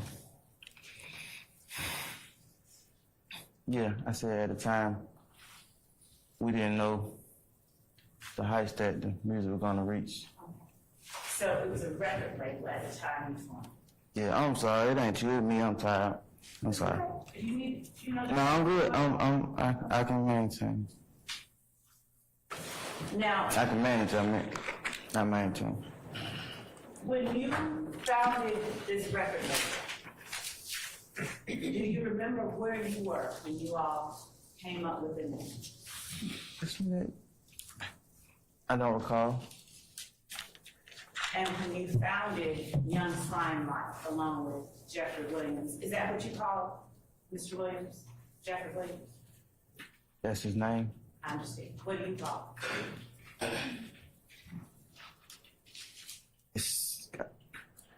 Call him my brother. What else? Bruh. What else? Overruled. I don't know, I don't feel like I call him Young Thug. That's for like, people don't know him. I call him bruh, or my brother. That's how I refer to him, bruh, or my brother. Ever call him Slime? I call him bruh, or my brother. Have you ever called him Slime?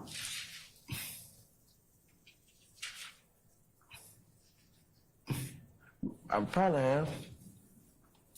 And when you called him Slime, what was that intended to mean?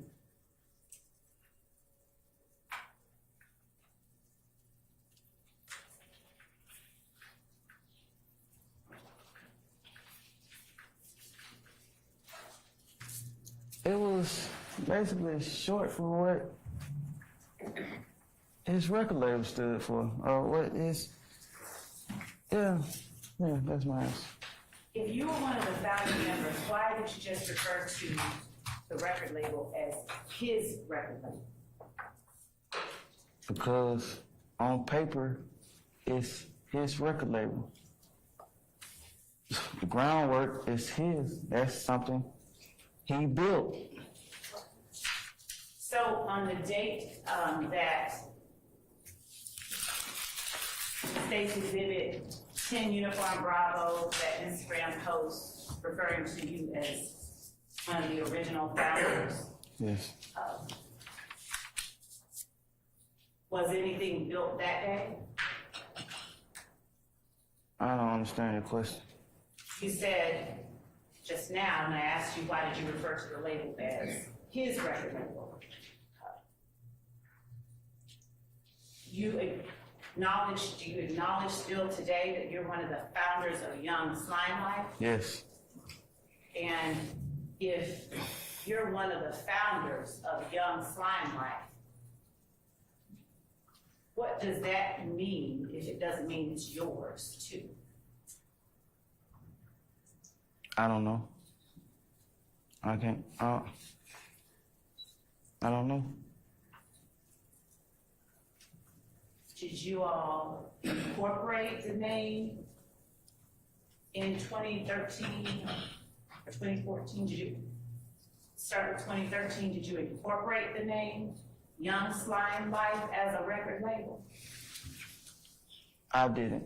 I don't know. So. Did you go around referring to yourselves as Young Slime Life? Yes. And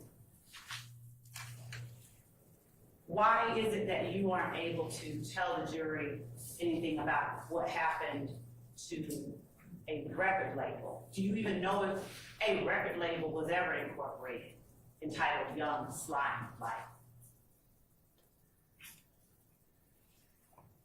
You just asked me two questions at the same time. Which one you want me to answer?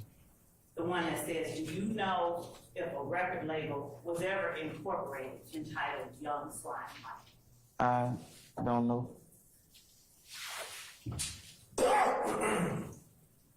Are you able to explain to the jury why you wouldn't know something like that if it was your intention to form a record label when you created or founded Young Slime Mike? No, I'm not able to. I can't explain how business idea transpired. No, I'm not able to.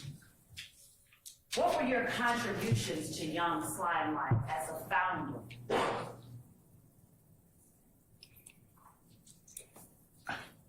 I didn't contribute anything. That's maybe why the reason why I'm not an owner of it or anything. Yeah, I didn't contribute anything. When you say you didn't contribute anything, what is it that you're referring to not contributing anything to?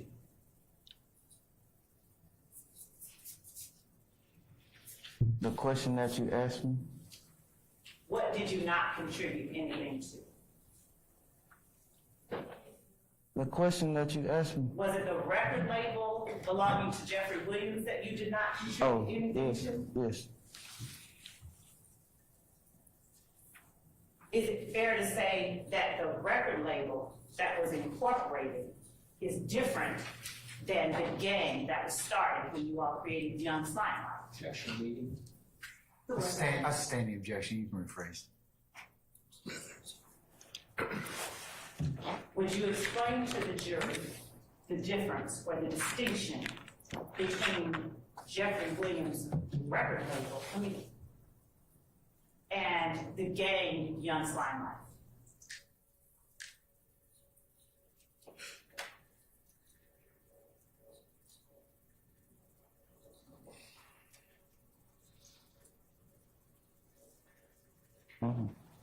Positivity and negativity. Positivity and negativity. The label that Jeffery Williams created was based on positivity, and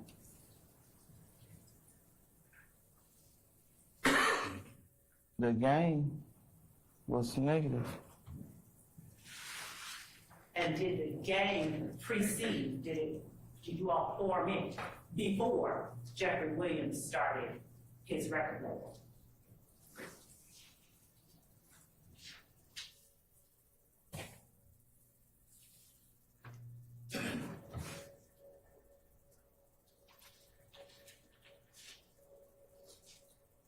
YSL is a music label, so music happened first. That was the approach, music. Mr. Stevens, do you remember your testimony about 15 seconds ago? Can you rephrase the question?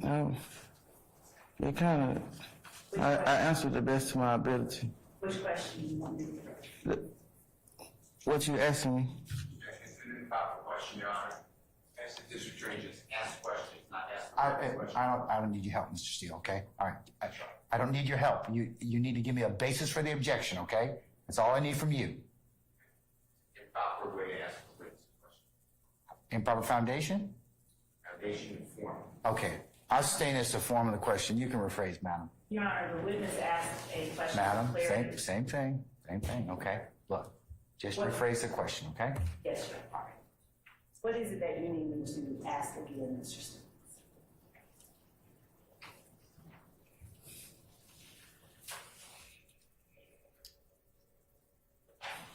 You just said a whole lot.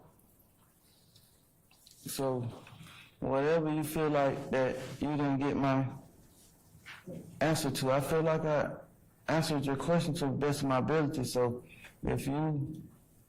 Mr. Stevens, do you understand counsel's question? No, sir. All right, why don't you just rephrase the question, madam? Back up 2 questions. Yes, sir. Mr. Stevens,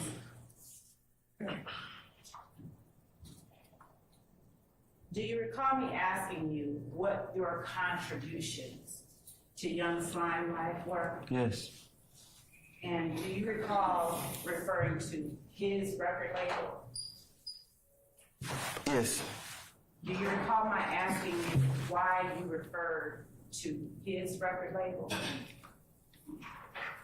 I thought that was the direction your question was going in. Do you recall me asking you why you referred to his record label? Yes, you just asked me that. And so, do you recall responding that the record label is something that Jeffery Williams built? Yes. And do you recall me asking you the distinction between Young Slime Life, the gang, and the record label Jeffery Williams built? Yes. And do you recall answering for the jury that the record label was positivity Yeah. and that the gang was negative? Yes. And is Young Slime Life, the gang, the entity, the thing that you were one of the founding members of? Nah, I was founding of the music. You were a founding member of the... So I committed crimes while being a part of YSL. So YSL what? Young Slime Life? yes, The gang? just YSL. I'm asking you about Young Slime Life, the gang. I'm trying to answer the question. Okay. I'm asking you about Young Slime Life, the gang. So I committed crimes while being a part of YSL. So by me committing crimes by being a part of YSL, that was basis to say that YSL was a gang. Because Wait a minute, I'm sorry. Your Honor, objection. I think he's finished already. So were you done with your answer? And it was not a response. Yeah. All right. Okay, so this is yes or no? So- I mean, I don't think the witness answered. Sir, please sit down. Please sit down. Thank you. He has Just please sit down, okay? I don't need any help from you, okay? All right, and there's no objection on the floor. So, all right? My objection, Your Honor, to that last series is that the court, I would ask the court to allow the witness. He's finished the statement. There's nothing else. It's like, if he asks to continue his statement, then fine. But sit down and stop interrupting, Mr. Matthews. Mr. Stevens, are you finished with your last response, or did you finish?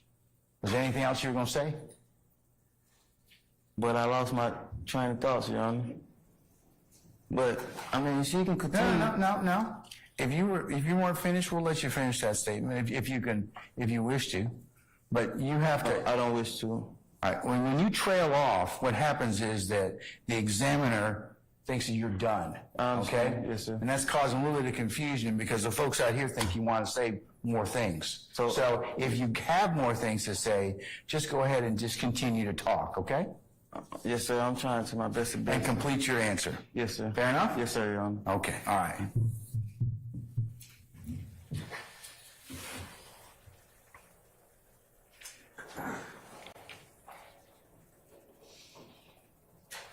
Mr. Stevens, what colors are associated with Young Slime Life?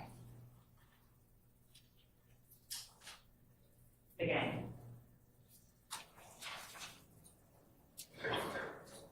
All colors? Mr. Stevens, would you do me a favor and tell me, you ever heard the word snitch? Yes. And what does the word snitching mean to you?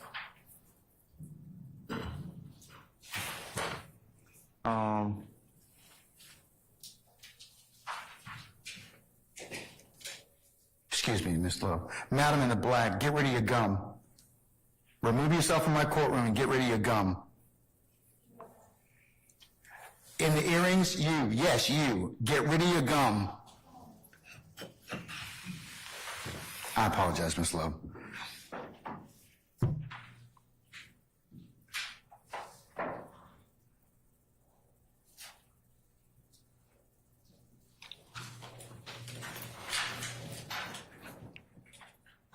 All right, madam, you may continue. You may answer, Mr. Stevens. What does snitching mean to you? It doesn't mean anything to me, but I'm aware of the term that you, yes, I'm aware. What is the meaning of the term? What's the definition? It doesn't mean anything to me, but I'm aware of the term.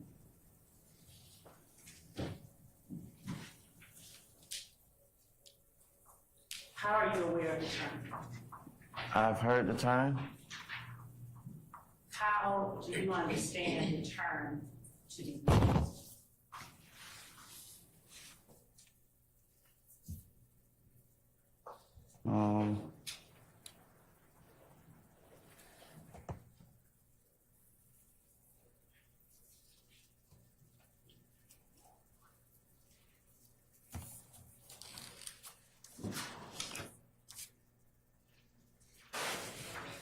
I'm not aware of the term to be used.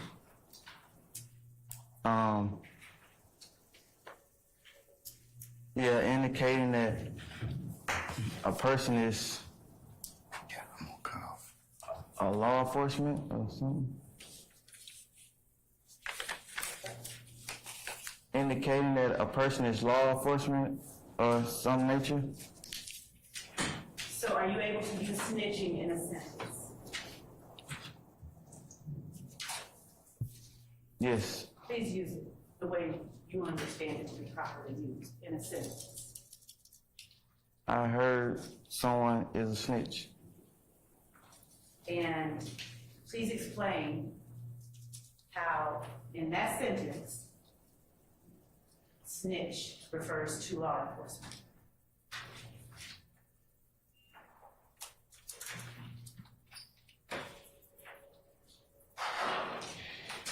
I can't. Why did you use it that way? I mean, I've seen movies, and that's the direction that the movie was going in. Maybe even used the term. Maybe even got it from like movies. Yeah. And the way you understand the term, is it a good thing or a bad thing to be known as a snitch?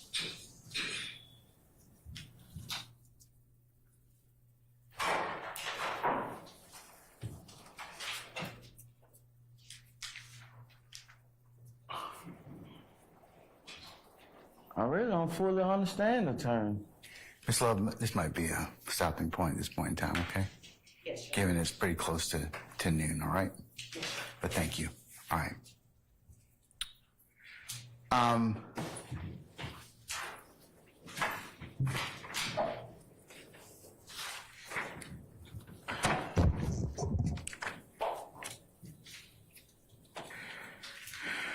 Mr. Murphy, I'm sorry. I'm Mr. Stevens.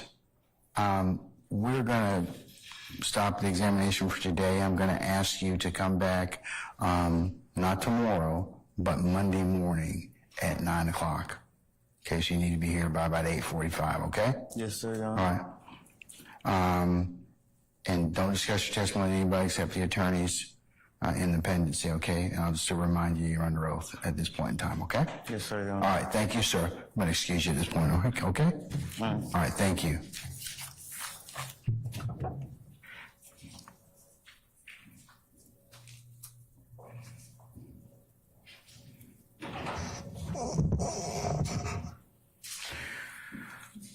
Okay, ladies and gentlemen of the jury, we are going to recess for today, as I indicated to you before, because we have some other ancillary business that needs to be taken up. And then I told you I'd tell you about tomorrow. Given the court schedule and some other obligations, we're going to just recess you till Monday, okay? Unless you all really want to come back.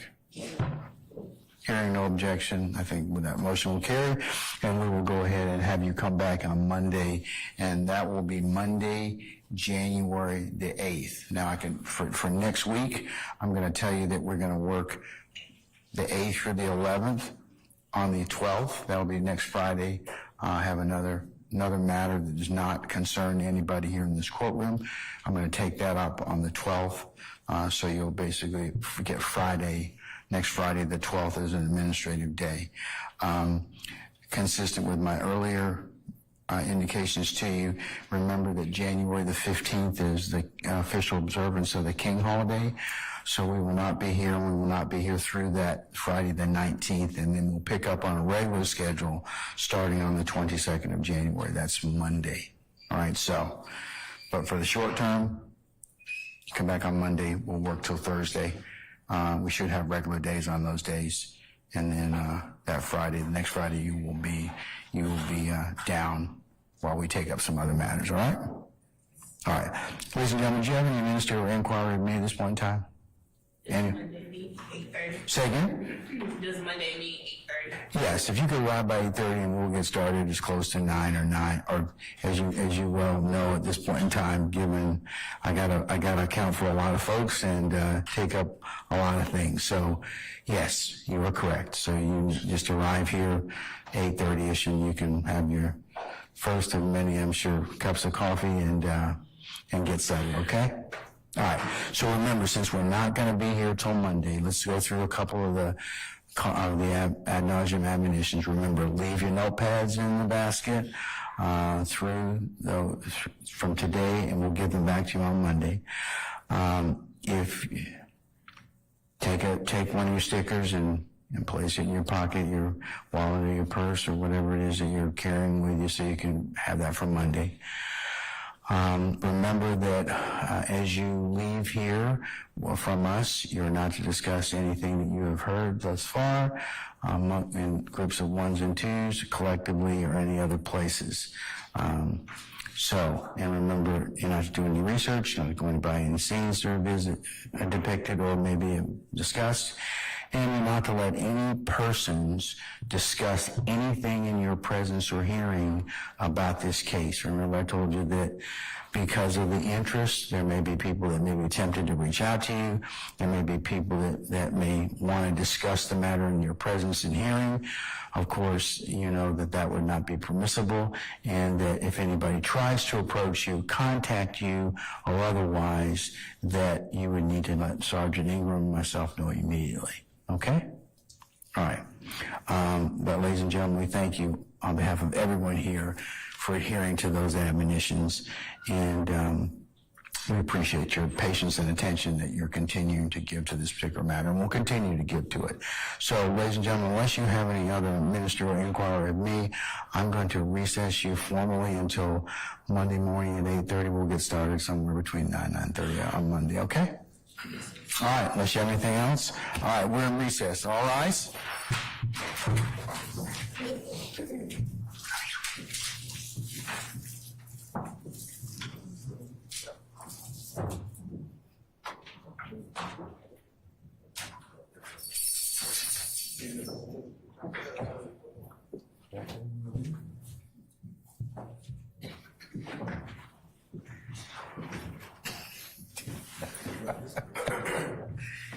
Doing a train you do, right? Okay, please be seated, ladies and gentlemen. Our jury has left us. All right, is there anything I need to take up with you all? Independency, any witness issues, any other things that I need to be made aware of at this point in time? We are, like I said, tomorrow will be an administrative day, and we'll pick up on Monday, January the 8th for 9 o'clock. We all need to be here as close, so we can get started at 9 o'clock, okay? Anyone? You want us to get me? 8:30, 8 o'clock. I'll tell you like tell everybody else, whatever time you need to get here. I know that the courthouse challenges of getting into the building, whatever else. Let's just start as close. I'd like to start between 9 and 9:30. So if you all would be here ready to go by, as close to 9 o'clock as you can, we would be greatly appreciative. Yes, sir. Okay. Anybody else have any other inquiry with me? Mr. Steele, I'm still holding your 6 motions that you filed, so you'll need to let me know before they become ripe for me to hear them. Absolutely. Okay, all right. Unless there's anything else, folks, before you leave, if you would please bring up your listening devices. But if not, unless there's any other inquiry with me, I'll see you all on Monday, the 8th of January, okay? All right, we're in recess.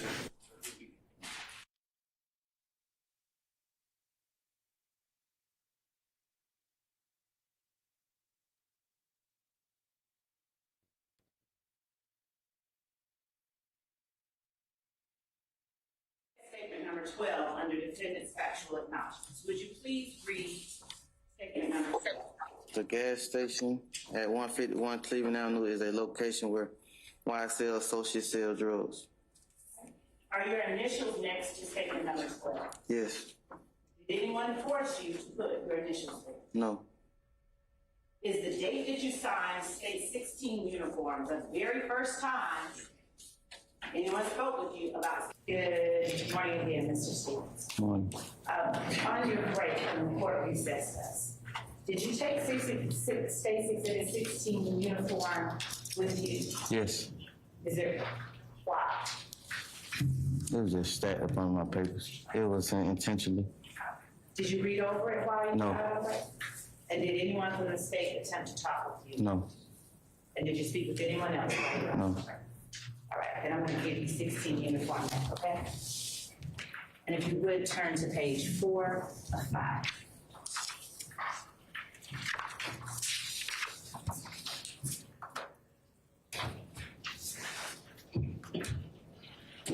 So we were talking about number 12 under defendant's factual acknowledgments.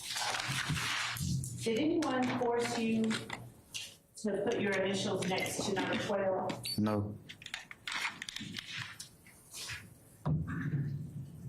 And was the date that you signed State's Exhibit 16 uniform the first time anyone had ever spoken with you about the statement made in number 12 under defendant's factual acknowledgement? No.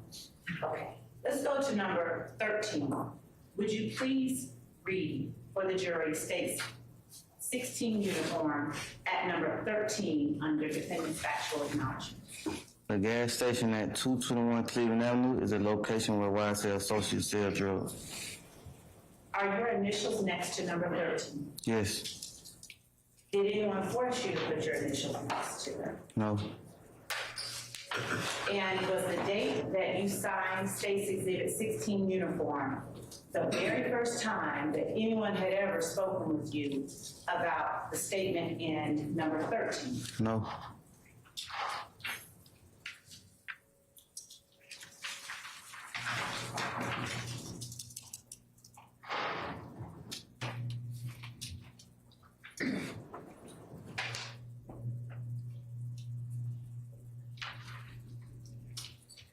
The factual acknowledgments that you made. If I can grab 16 uniform there.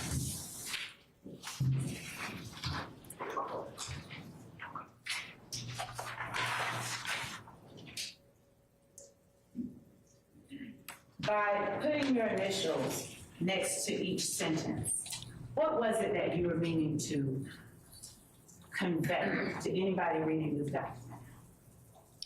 That I agreed to it. That you agreed to it? Yes. Did you mean to convey as well that you agreed with it? Yes. And did you mean to convey that it was a true sentence? Yeah. I stand the objection. I sustain the objection.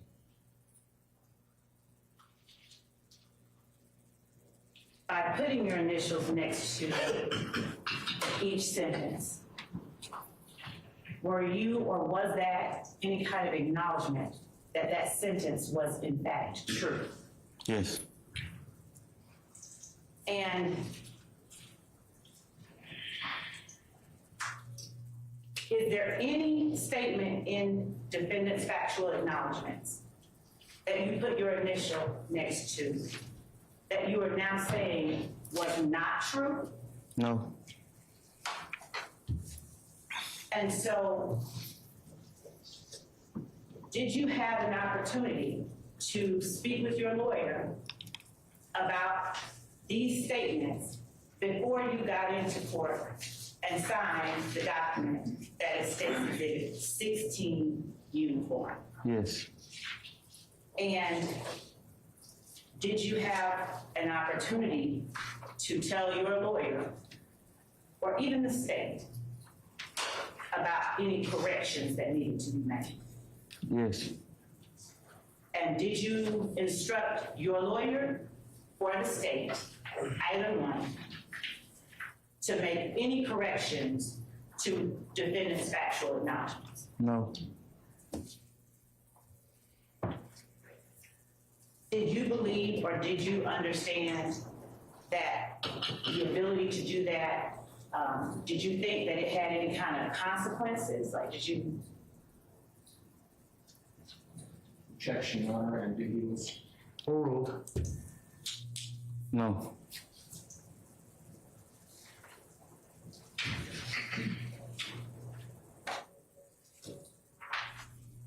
So, when you were talking about something that had changed, it was different, do you see on 16 uniform, whatever it is that you're saying was changed or was different from when you spoke with your lawyer prior to coming into court and signing this document? Do I see something that was changed or different?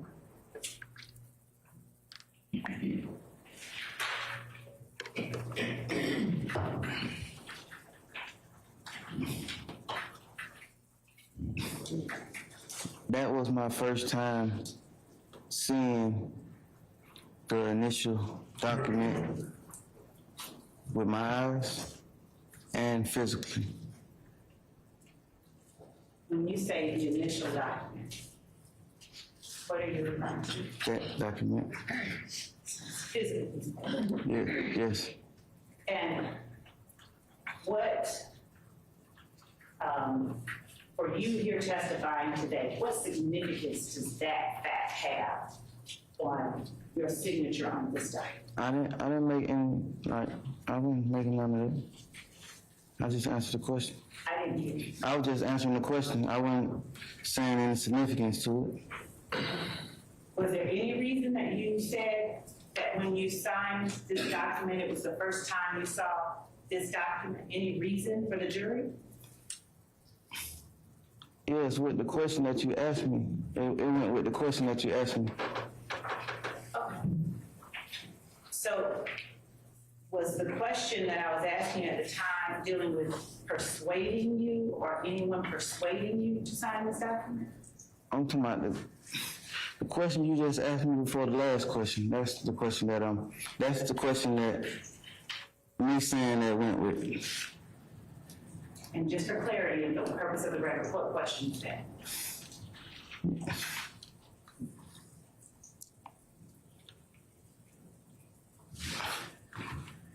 I can't remember that fast because due to me being tired, but at the time, that's how I was trying to answer the question. If you can repeat it, I can repeat my answer. Are you willing to simply answer the remaining questions truthfully? Yes. That's all I've been doing, truthfully. Objection, Your Honor, argumentative. Overruled, sir. So, Statement number 9. Defendant is the person referred to as Tick in the song by Young Thug entitled You. In the verse, she getting robbed by Tick. When or what label was that song released on? I'm not sure. Now, when you said that you are one of the founders of YSL, would you please tell the jury the name of each founder of YSL as you understand that word to me? I answered that yesterday. Would you please answer it for the jury as you know it today? Jeffery Williams, myself, Trentarius Stevens, and Walter Murphy. And what is it that you were founded when you named yourselves YSL?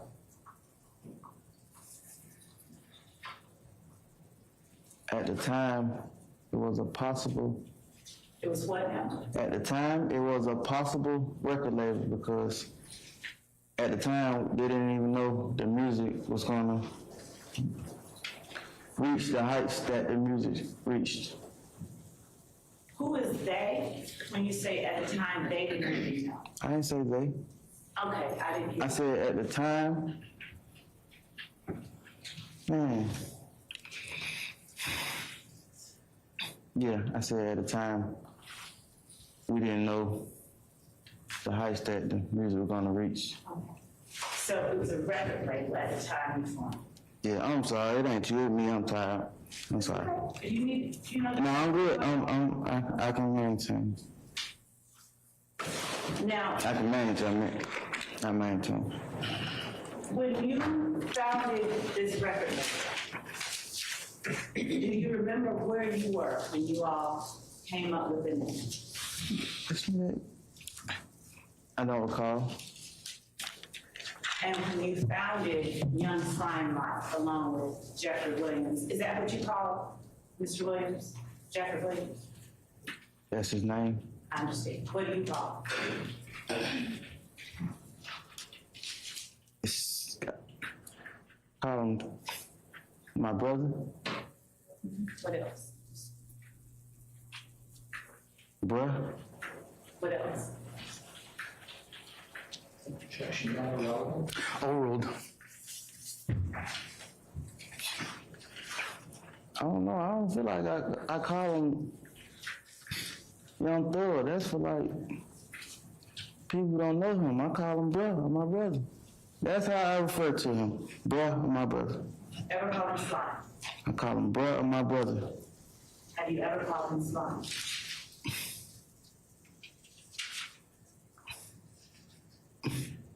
I probably have. And when you called him Slime, what was that intended to mean?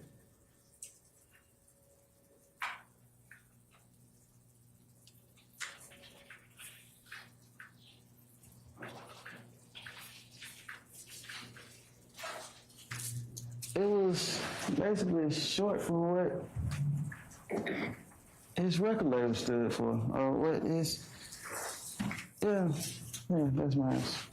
If you were one of the founding members, why did you just refer to the record label as his record label? Because on paper, it's his record label.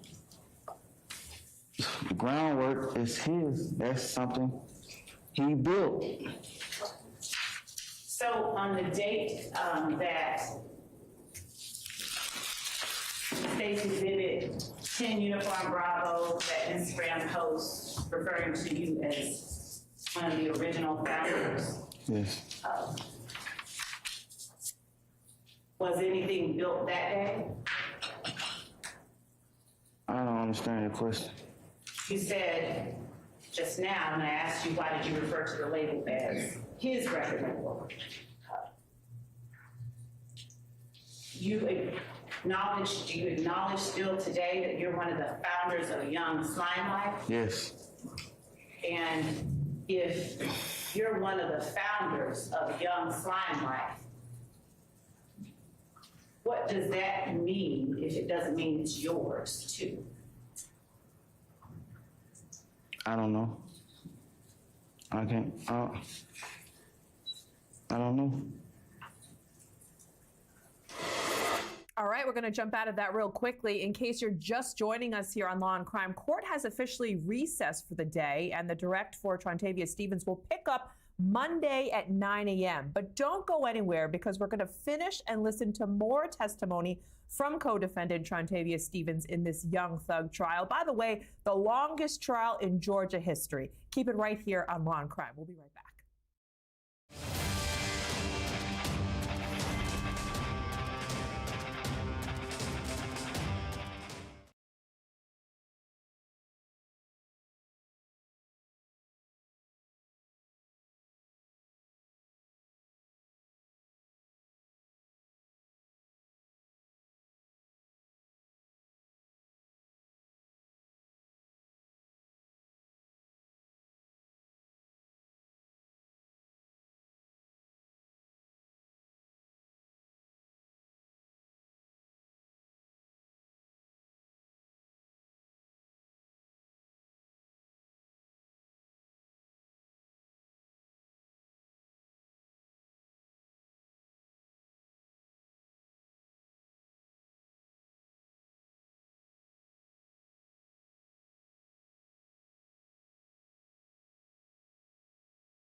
Welcome back to Law and Crime. We're catching you up on testimony from this morning in the trial against Young Thug and the co-defendants. A co-defendant in the case, Trontavious Stevens, resumed his direct today. He took a plea deal back in 2022 in exchange for testifying. So let's head into court now and take a listen to more of his testimony.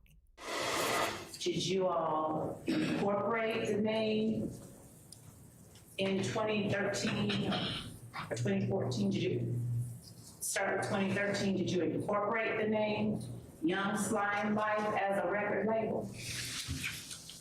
I didn't. I don't know. So. Did you go around referring to yourselves as Young Slime Life? Yes. And why is it that you aren't able to tell the jury anything about what happened to a record label? Do you even know if a record label was ever incorporated entitled Young Slime Life? You just asked me two questions at the same time. Which one you want me to answer? The one that says, do you know if a record label was ever incorporated entitled Young Slime Life? I don't know. Are you able to explain to the jury why you wouldn't know something like that if it was your intention to form a record label when you created or founded Young Slime Life? No, I'm not able to. I can't explain how business idea transpired. No, I'm not able to. What were your contributions to Young Slime Life as a founder?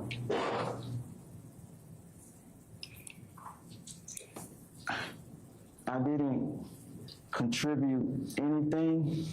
That's maybe why the reason why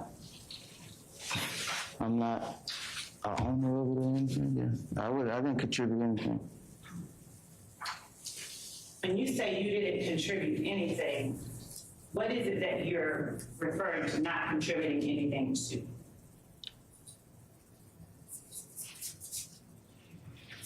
The question that you asked me, What did you not contribute anything to? the question that you asked me. Was it the record label belonging to Jeffery Williams that you did not Oh, contribute anything yes, to? yes.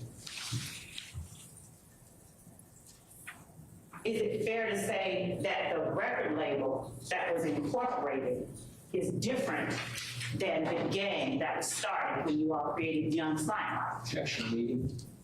I sustain the objection. You can rephrase. Would you explain to the jury the difference or the distinction between Jeffery Williams' record label and the gang Young Slime Life?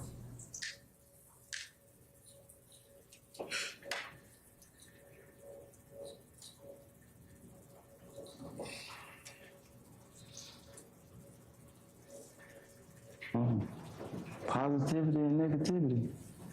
Positivity and negativity. The label that Jeffery Williams created was based on positivity, and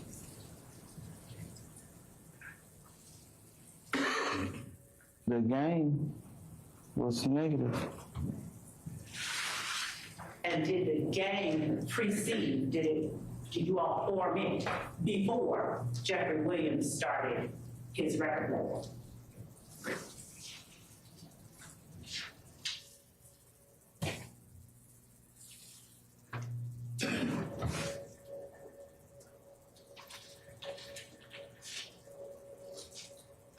YSL is a music label, so music happened first. That was the approach, music. Mr. Stevens, do you remember your testimony about 15 seconds ago? Can you rephrase the question? It kind of, I answered the best to my ability. Which question do you want me to rephrase? What you asking me? It's an improper question, Your Honor. As the district attorney, just ask questions, not ask questions. I don't need your help, Mr. Steele, okay? All right. I don't need your help. You need to give me a basis for the objection, okay? That's all I need from you. Improper way to ask a witness a question. Improper foundation? Foundation and form. Okay. I'll stain as the form of the question. You can rephrase, madam. Your Honor, the witness asked a question for Madam, clarity. same thing, okay? Look, just rephrase the question, okay? Yes, Your Honor. All right. What is it that you need me to ask again, Mr. Stevens?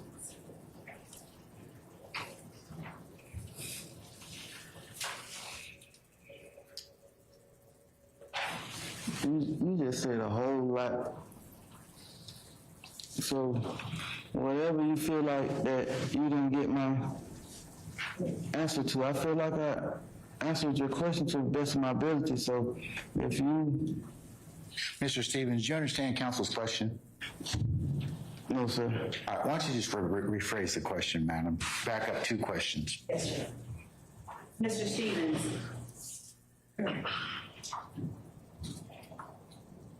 do you recall me asking you what your contributions to Young Slime Life were? Yes.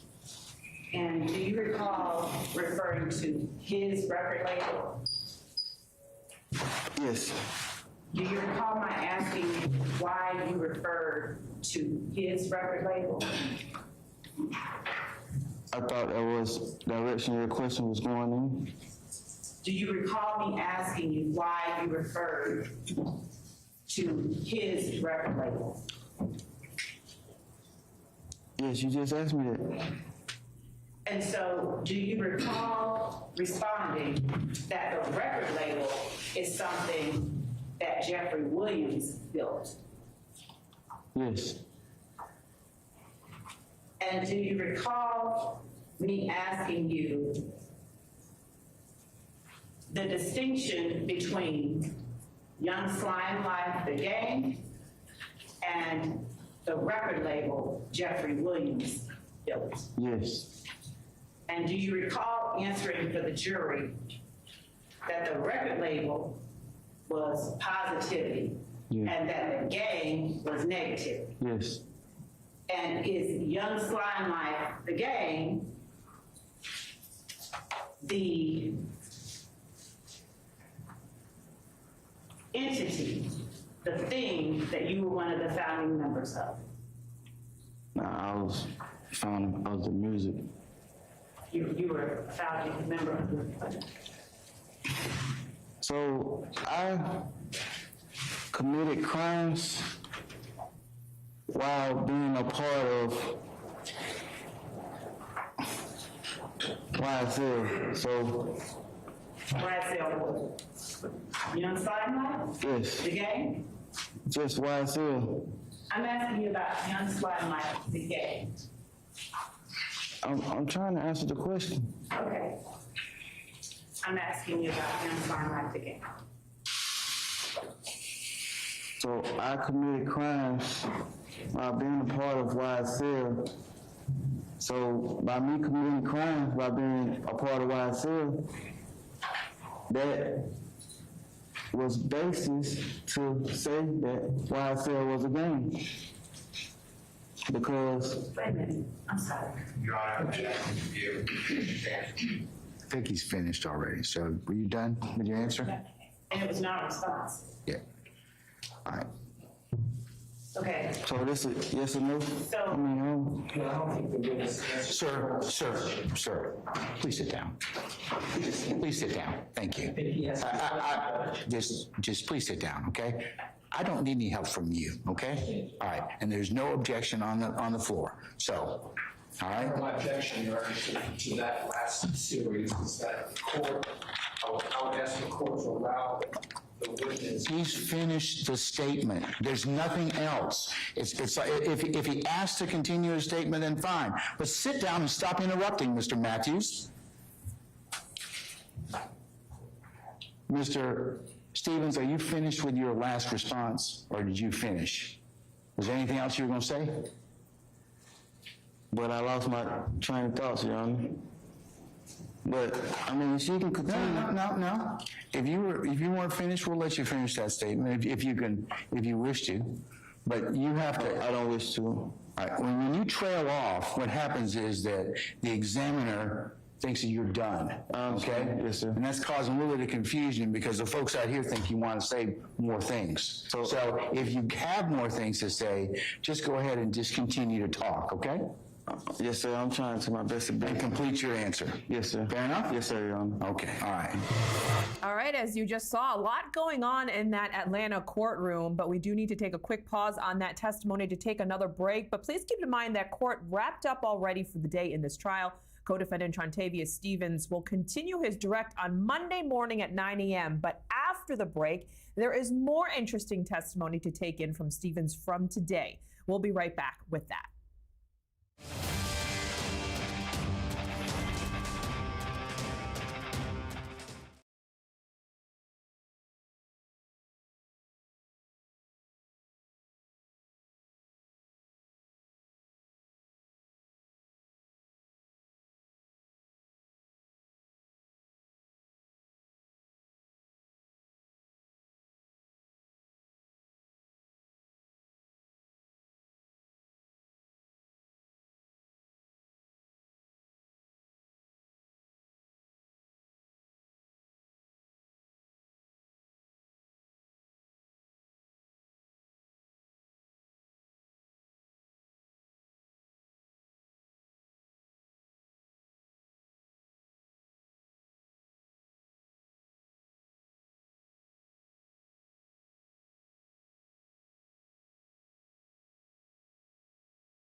Thanks for joining us on Law and Crime. A YSL co-defendant Trontavia Stevens resumed his direct examination today in the racketeering trial against Young Thug and co-defendants, and he took a plea deal back in 2022 in exchange for his testimony. But keep in mind that court is no longer in session for the day. They are set to return on Monday, but we have been recapping for you what we heard this morning. Very interesting testimony, so let's get right to it and hear more.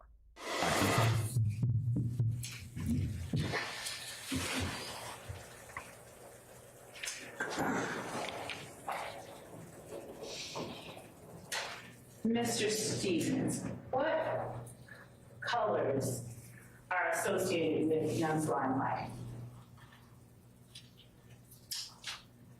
Again. All colors? Mr. Stevens, would you do me a favor and tell me, you ever heard the word snitch? Yes. And what does the word snitching mean to you?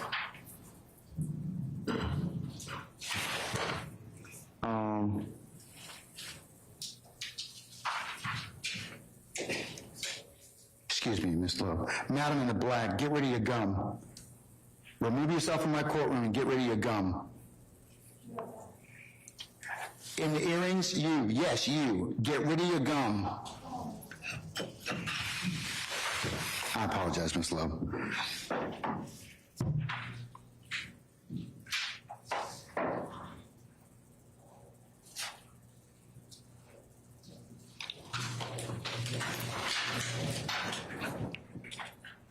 All right, madam, you may continue. You may answer, Mr. Stevens. What does snitching mean to you? It doesn't mean anything to me, but I'm aware of the term that you, yes, I'm aware. What is the meaning of the term? What's the definition? It doesn't mean anything to me, but I'm aware of the term.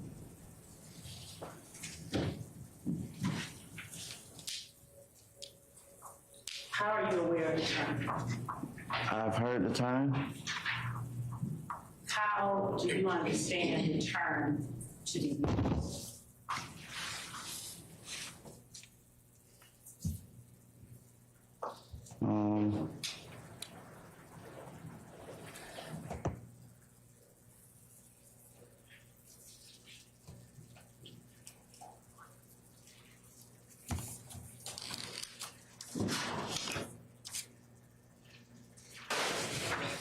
I'm not aware of the term to be used.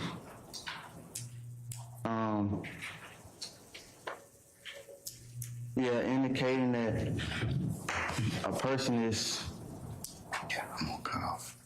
a law enforcement or something.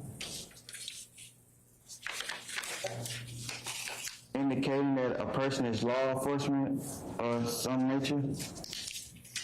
So are you able to use snitching in a sentence? Yes. Please use it the way you understand it to be properly used in a sentence. I heard someone is a snitch.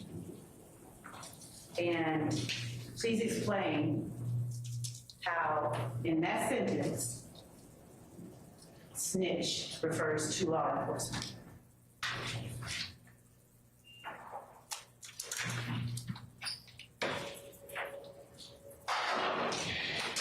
I can't. Why did you use it that way? I mean, I've seen movies, and that's the direction that the movie was going in. Maybe even used the term. Maybe even got it from like movies. Yeah. And the way you understand the term, is it a good thing or a bad thing to be known as a snitch?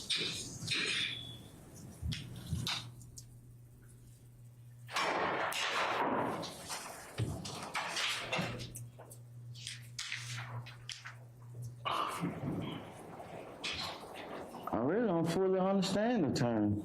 Miss Love, this might be a stopping point. So fascinating and interesting to watch all this as we jump out of court for a moment here. As I mentioned earlier, court wrapped up for the day already, and the direct of Trontavia Stephens will resume Monday morning at 9 a.m. So on that note, so much to talk about, everyone. With me to break it all down, we have criminal defense attorney and former prosecutor Marie Pereira, as well as criminal defense attorney Tyler Bailey. Guys, the prosecution has not yet finished their direct examination of co-defendant Trontavia Stephens here. How much longer can we expect this to last? Tyler, your thoughts? Well, I mean, I believe the prosecution probably has ample pieces of evidence they could go over with this witness. I don't know how much necessary it is to go much longer. It's clear that he signed a plea agreement. It's clear that he's trying to avoid testifying. You can see him avoiding trying to, associate with the word snitch. Most communication is nonverbal, and I think this jury watching this testimony can get a sense of where the state is going with this. Well, let's break down what we have heard thus far here. Many times, Stephens has failed to recall details, and in today's testimony, he even blamed his memory issues on smoking weed. And on top of all of that, in the courtroom, the judge was snippy and showed his temper a bit for interruptions there. Marie, what did you make of that, and how valuable do you think this co-defendant's testimony is so far? You know, I think him trying to avoid adhering to the plea agreement is so obvious that it may work in favor of the prosecution. And I have to commend the state, because really at this point, I would have had the court consider him an adverse witness, because he's lying by omission. He's lying, saying he has amnesia. He's not telling the truth, and he knows that he signed this agreement. I think his egregious denial of everything in spite of the proffer and the plea agreement, he clearly signed it, shows he's petrified of the people he's looking at. The fact that he doesn't want to explain what snitch means I know I'm a snitch, and I know snitches get stitches. And that's why I'm frozen up there and I'm scared to talk. So in a way, he's avoiding saying what the prosecutor needs him to say, but him not saying it is proving the dynamic nature and the dangerous nature of this gang, because he's frozen up there with fear. Tyler, help us also break this down. I mean, what do you think the state is trying to prove with this witness? Is it that YSL was indeed a gang? And if that is the case, how effective is this? Well, I think the state's been pretty good so far. One notable piece of testimony was the difference between YSL, Young Stoner Life, and I believe Young Slime Life. And when Mr. Stephens testified that he was one of the founders of YSL, and then he referred to the record label as his record label. The prosecution spent some time pointing out the difference of that, showing that there's a difference between the street life and the gang activities versus the record label. And so I think the prosecution do a good job showing that there's a difference between the two. All right. Well, again, this trial will resume on Monday morning. They have wrapped up already for the day. We'll hear more from Trontavia Stephens then. But for now, we're going to take a quick break here on Law and Crime, but so much more trial coverage to do here. We'll be right back with that.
Thanks for joining us on Law and Crime. The Young Thug RICO trial has wrapped up for the day in Atlanta and will continue on Monday. YSL co-defendant Trontavia Stevens was on the stand today and resumed his direct.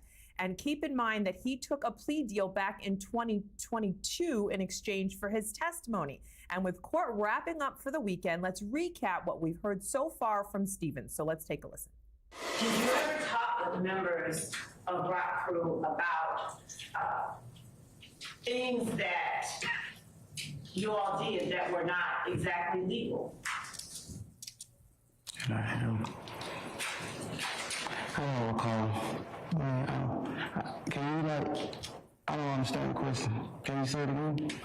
Did you ever talk with members of Rock Crew about the things that you did, you and other members of Rock Crew, that were not exactly legal?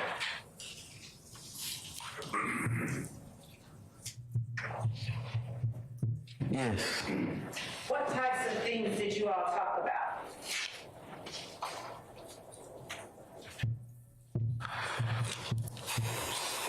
So,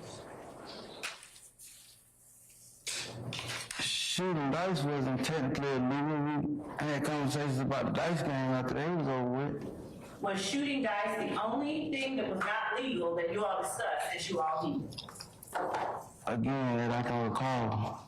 That's the only thing you remember? You have to say yes or no. Yes.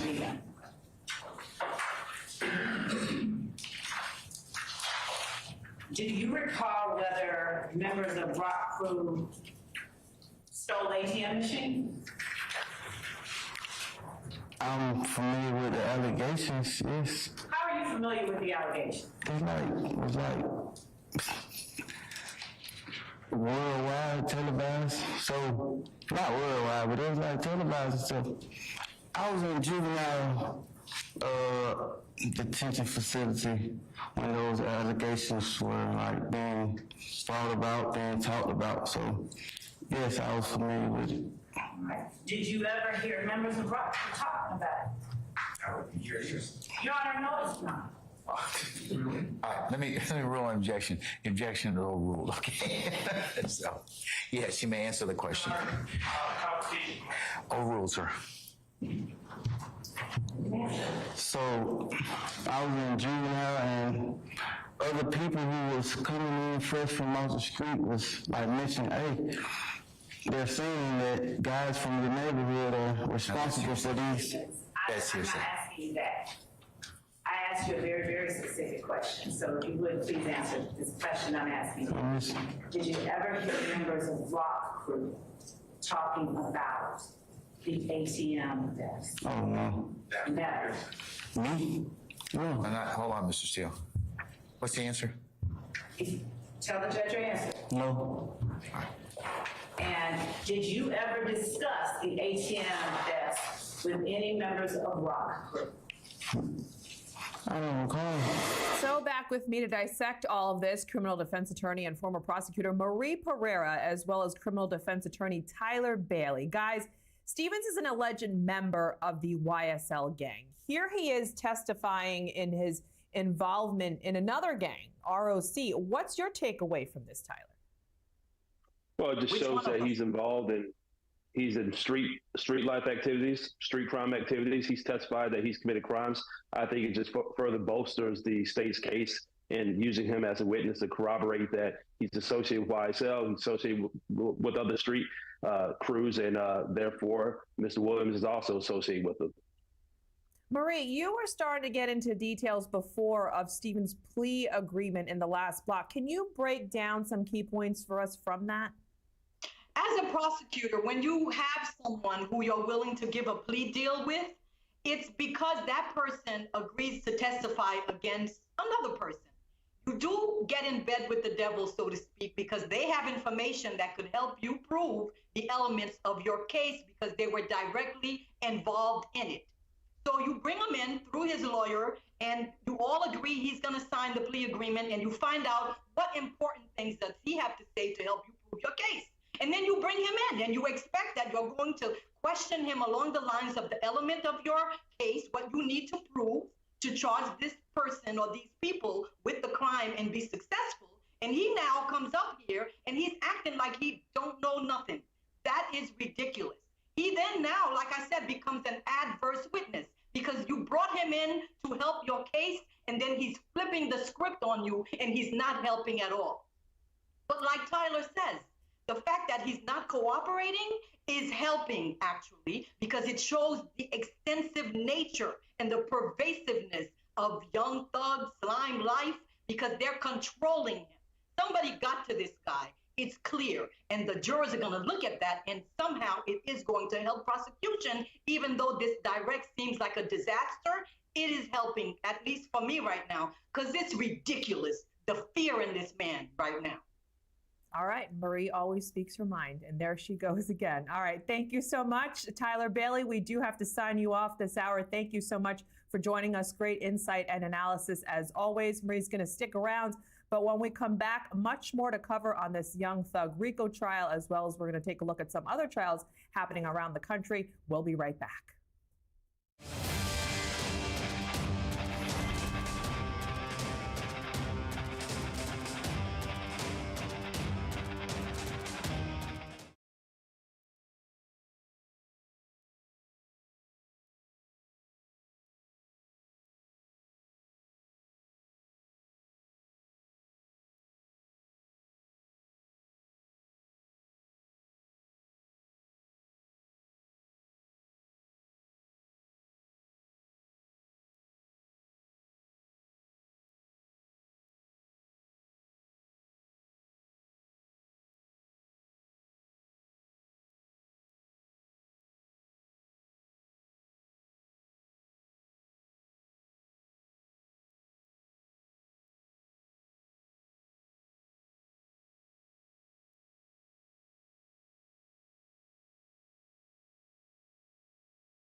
Hi, everyone. I'm Michelle Yu, and thanks so much for tuning in to Law and Crime Network. We are kicking off hour 2 of our live analysis in our trial coverage. Attorneys for Johns Hopkins All Children's Hospital lost their bid in court yesterday for a new trial following allegations of juror misconduct. The hospital was recently found liable for false imprisonment of Maya Kowalski and wrongful death in the suicide of Maya's mother, Beata Kowalski. Among the allegations contained in the motion was the argument that the juror had a negative bias towards Dr. Sally Smith, a defense witness and hospital employee. The defense alleged that this juror compared Smith to a Nazi.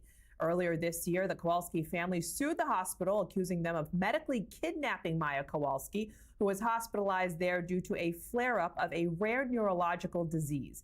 Concerned hospital staff members accused Maya's mother, Beata, of child abuse after she allegedly interfered with her daughter's treatment and insisted upon treating her daughter with ketamine, a treatment that she had received under prior supervision.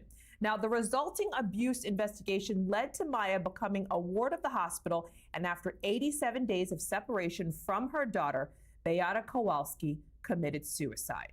Part of the inquiry against this juror had to do with an attorney named Deborah Salisbury, who represented the Kowalski family while Maya was still being kept away from her family.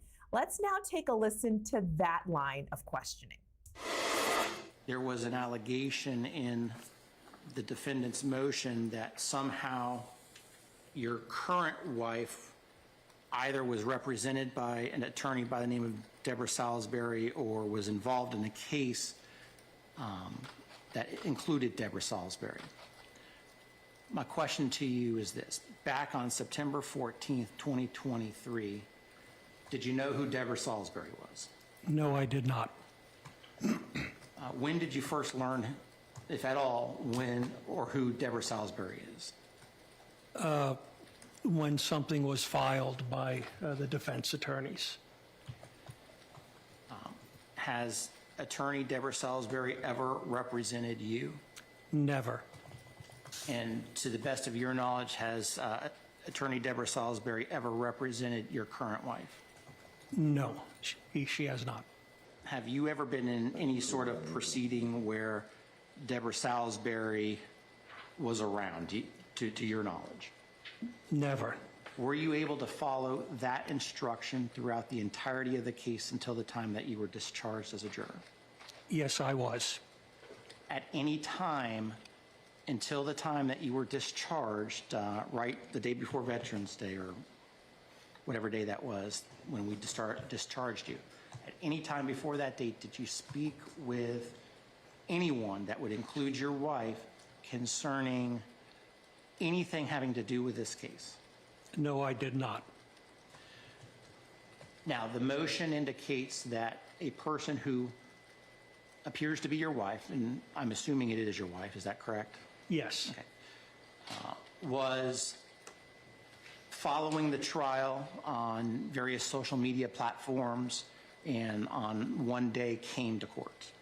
Okay. Are you able to tell me for sure that your wife or no one else, no one gave you any information about this case at all?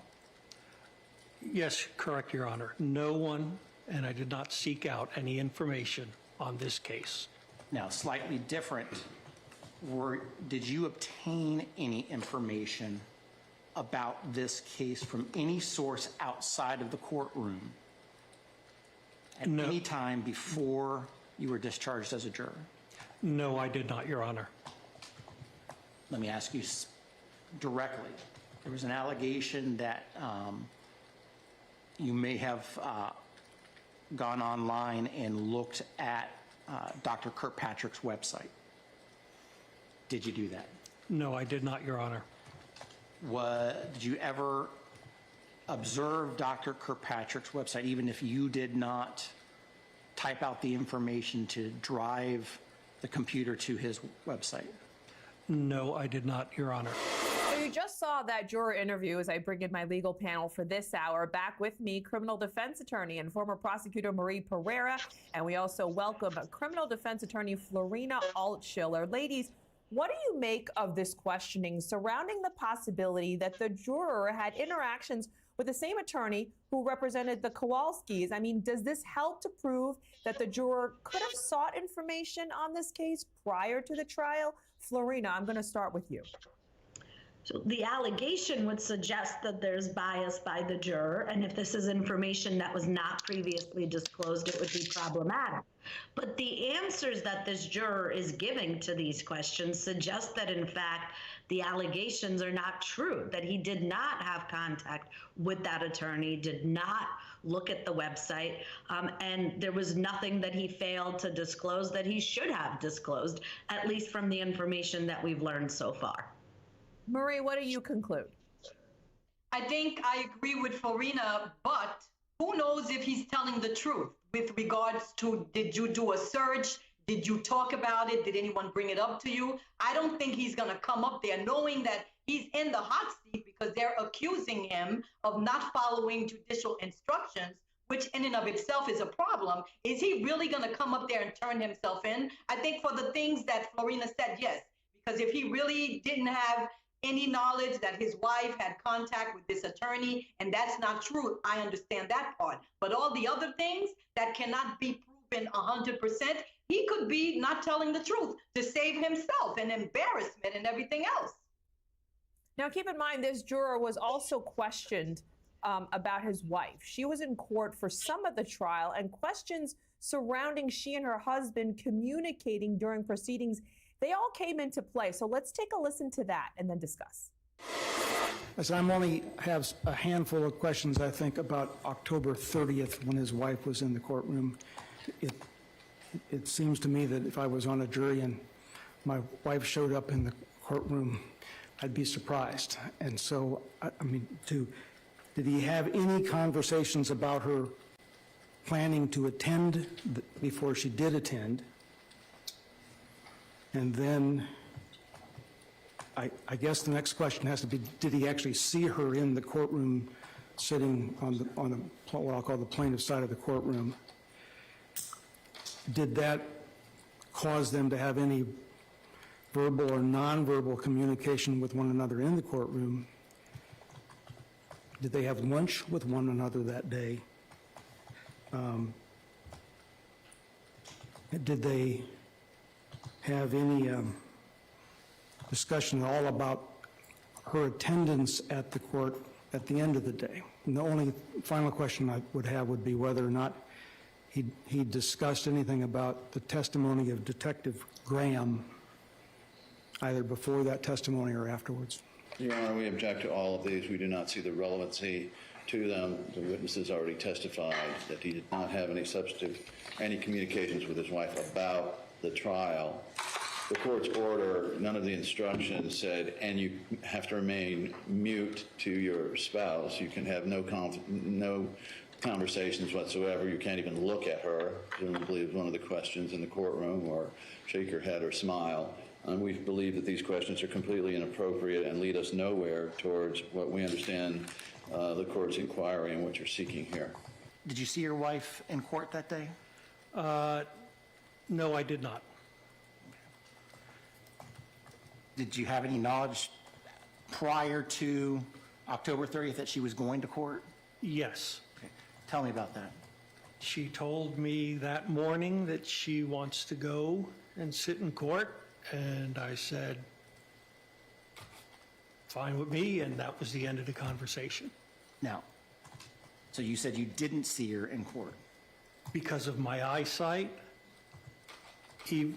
with my readers, because of my diabetic retinopathy, I only see figures in the gallery right now. I can't ID anybody. Well, here's where I'm going with my ultimate question. I hear that you say you didn't see your wife, but I want to make sure, was there any sort of nonverbal contact or nonverbal communication from your wife to you about this case? No, there was not. All right. Now, ultimately, the defense's motion for mistrial was denied by Judge Carroll here. Let's take a listen before we discuss and break it all down and hear that. Court has before defendant's motion for new trial based on juror misconduct, which is at docket identification number or DIN 3742. There were various supplements. Certainly the record is going to reflect the various different supplements, responses, interim orders, reconsideration, orders on reconsideration. At the end of the day, the defense has failed to demonstrate any juror misconduct. The court will therefore deny the motion for new trial based on alleged juror misconduct. That concludes the juror interview. All right, so a lot to take in as criminal defense attorney and former prosecutor Marie Pereira and criminal defense attorney Florina Altschiller back with me. You heard it, ladies.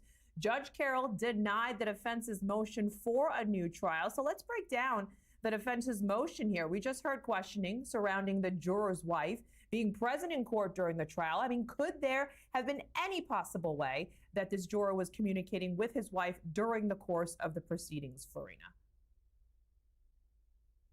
But that's speculative. And in order for them to succeed on their motion, it can't be mere guesswork or speculation. There needs to be proof that they were actually communicating in violation of the judge's order and that there was some sort of bias or influence. And based on the testimony by the juror, they failed to prove that. And that's why the motion was denied. Now, this juror said he did not even know his wife was going to show up in court. I mean, would it have mattered if he did know this? What difference does this make, Marie? It doesn't make a difference. And again, I'm going to agree with Florina because it's not just that it happened, but did it impact the decision and did it rob the hospital of a fair, impartial verdict? It's several things. Violations occurred, yes or no, but did it really impact the verdict? That's what they're looking at. And I agree, based on his testimony, they did not prove that they deserve a do-over based on his behavior. But do I totally believe 100% what he's saying? Not 100%, because there are things that he could have just didn't tell the truth about because, like I said, he didn't want to get in trouble with the judge. And finally, ladies, Florina, the judge's decision here. I mean, what do we think? Did he make the right call? Do you think this is the end of the road now for this hospital? It's the end of the road, at least on that issue. Factually, there really is not enough evidence in the record to support juror misconduct based on the testimony. Do they have other avenues of appeal? Potentially, of course. They could also argue that the verdict amount was excessive given the jurisdiction, given the damages claimed. That's an argument. I'm not saying I agree with it, but it's certainly one that they can push forward. But in terms of juror misconduct, there has to be factual support, whether it's in a sworn affidavit or in his testimony. And here, unfortunately for the hospital, there really is not support that there was this misconduct. And it's the end of the road, I believe, for that argument. Well, there you have it. For now, it is the end of the road for this Take Care of Maya case. It's the end of the road for this block as well. We do have to take a short break, but don't go anywhere. We have more coverage on the other end right here on Law&Crime.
Welcome back to Law and Crime Network. We're taking you now to a long-awaited cold case murder trial in DeKalb County, Georgia for Teresa Black, a mother who stands accused of murdering her 6-year-old son over 2 decades ago. The defendant's son, William Deshaun Hamilton, was discovered lifeless in a cemetery in 1999. His identity was unknown at the time of discovery. The case would remain unsolved for 25 years until a key witness in the case, Ava McNeil, provided a tip to investigators that led to Black's arrest in 2022. Black is charged with murder, aggravated assault, cruelty to children, and concealing a death. Court kicked off today with a proceeding known as Daubert hearing, a specific kind of hearing where an expert is questioned to determine the admissibility of the witness's testimony. Let's head into court now and take a listen to that. All right, go ahead, swear in. Raise your right hand. You swear or affirm the testimony to the court to be the truth, the whole truth, nothing but the truth, so help you God? Yes, I do. State and spell your name for the court, please. George F. Jackson, Jackson. All right, go ahead, Ms. Jackson. Good morning, Dr. Jackson. Good morning.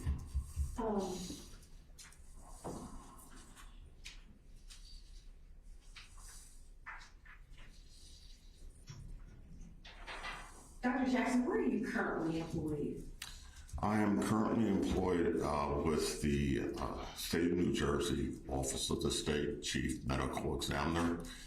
My role is as a Executive Director of Laboratories, as well as the Chief Forensic Toxicologist for the State of New Jersey. I have to speak it to you. Yeah. Oh, okay. I know it's awkward, but yeah. And how long have you served as the chief toxicologist for the New Jersey State Toxicology Laboratory? Since December of 1999. No, 2019. Okay. Do you recall where you served prior to your position as the chief toxicologist of the New Jersey State Toxicology Laboratory? Yes, I do. I was working with the Armed Forces Medical Examiner System as a forensic toxicologist, and before that, I was working at Atlantic Diagnostics Laboratory. And what role did you serve there? As a forensic toxicologist. And do you, in reference to your professional experience, your education experience, do you have a curriculum CD? Yes, I do.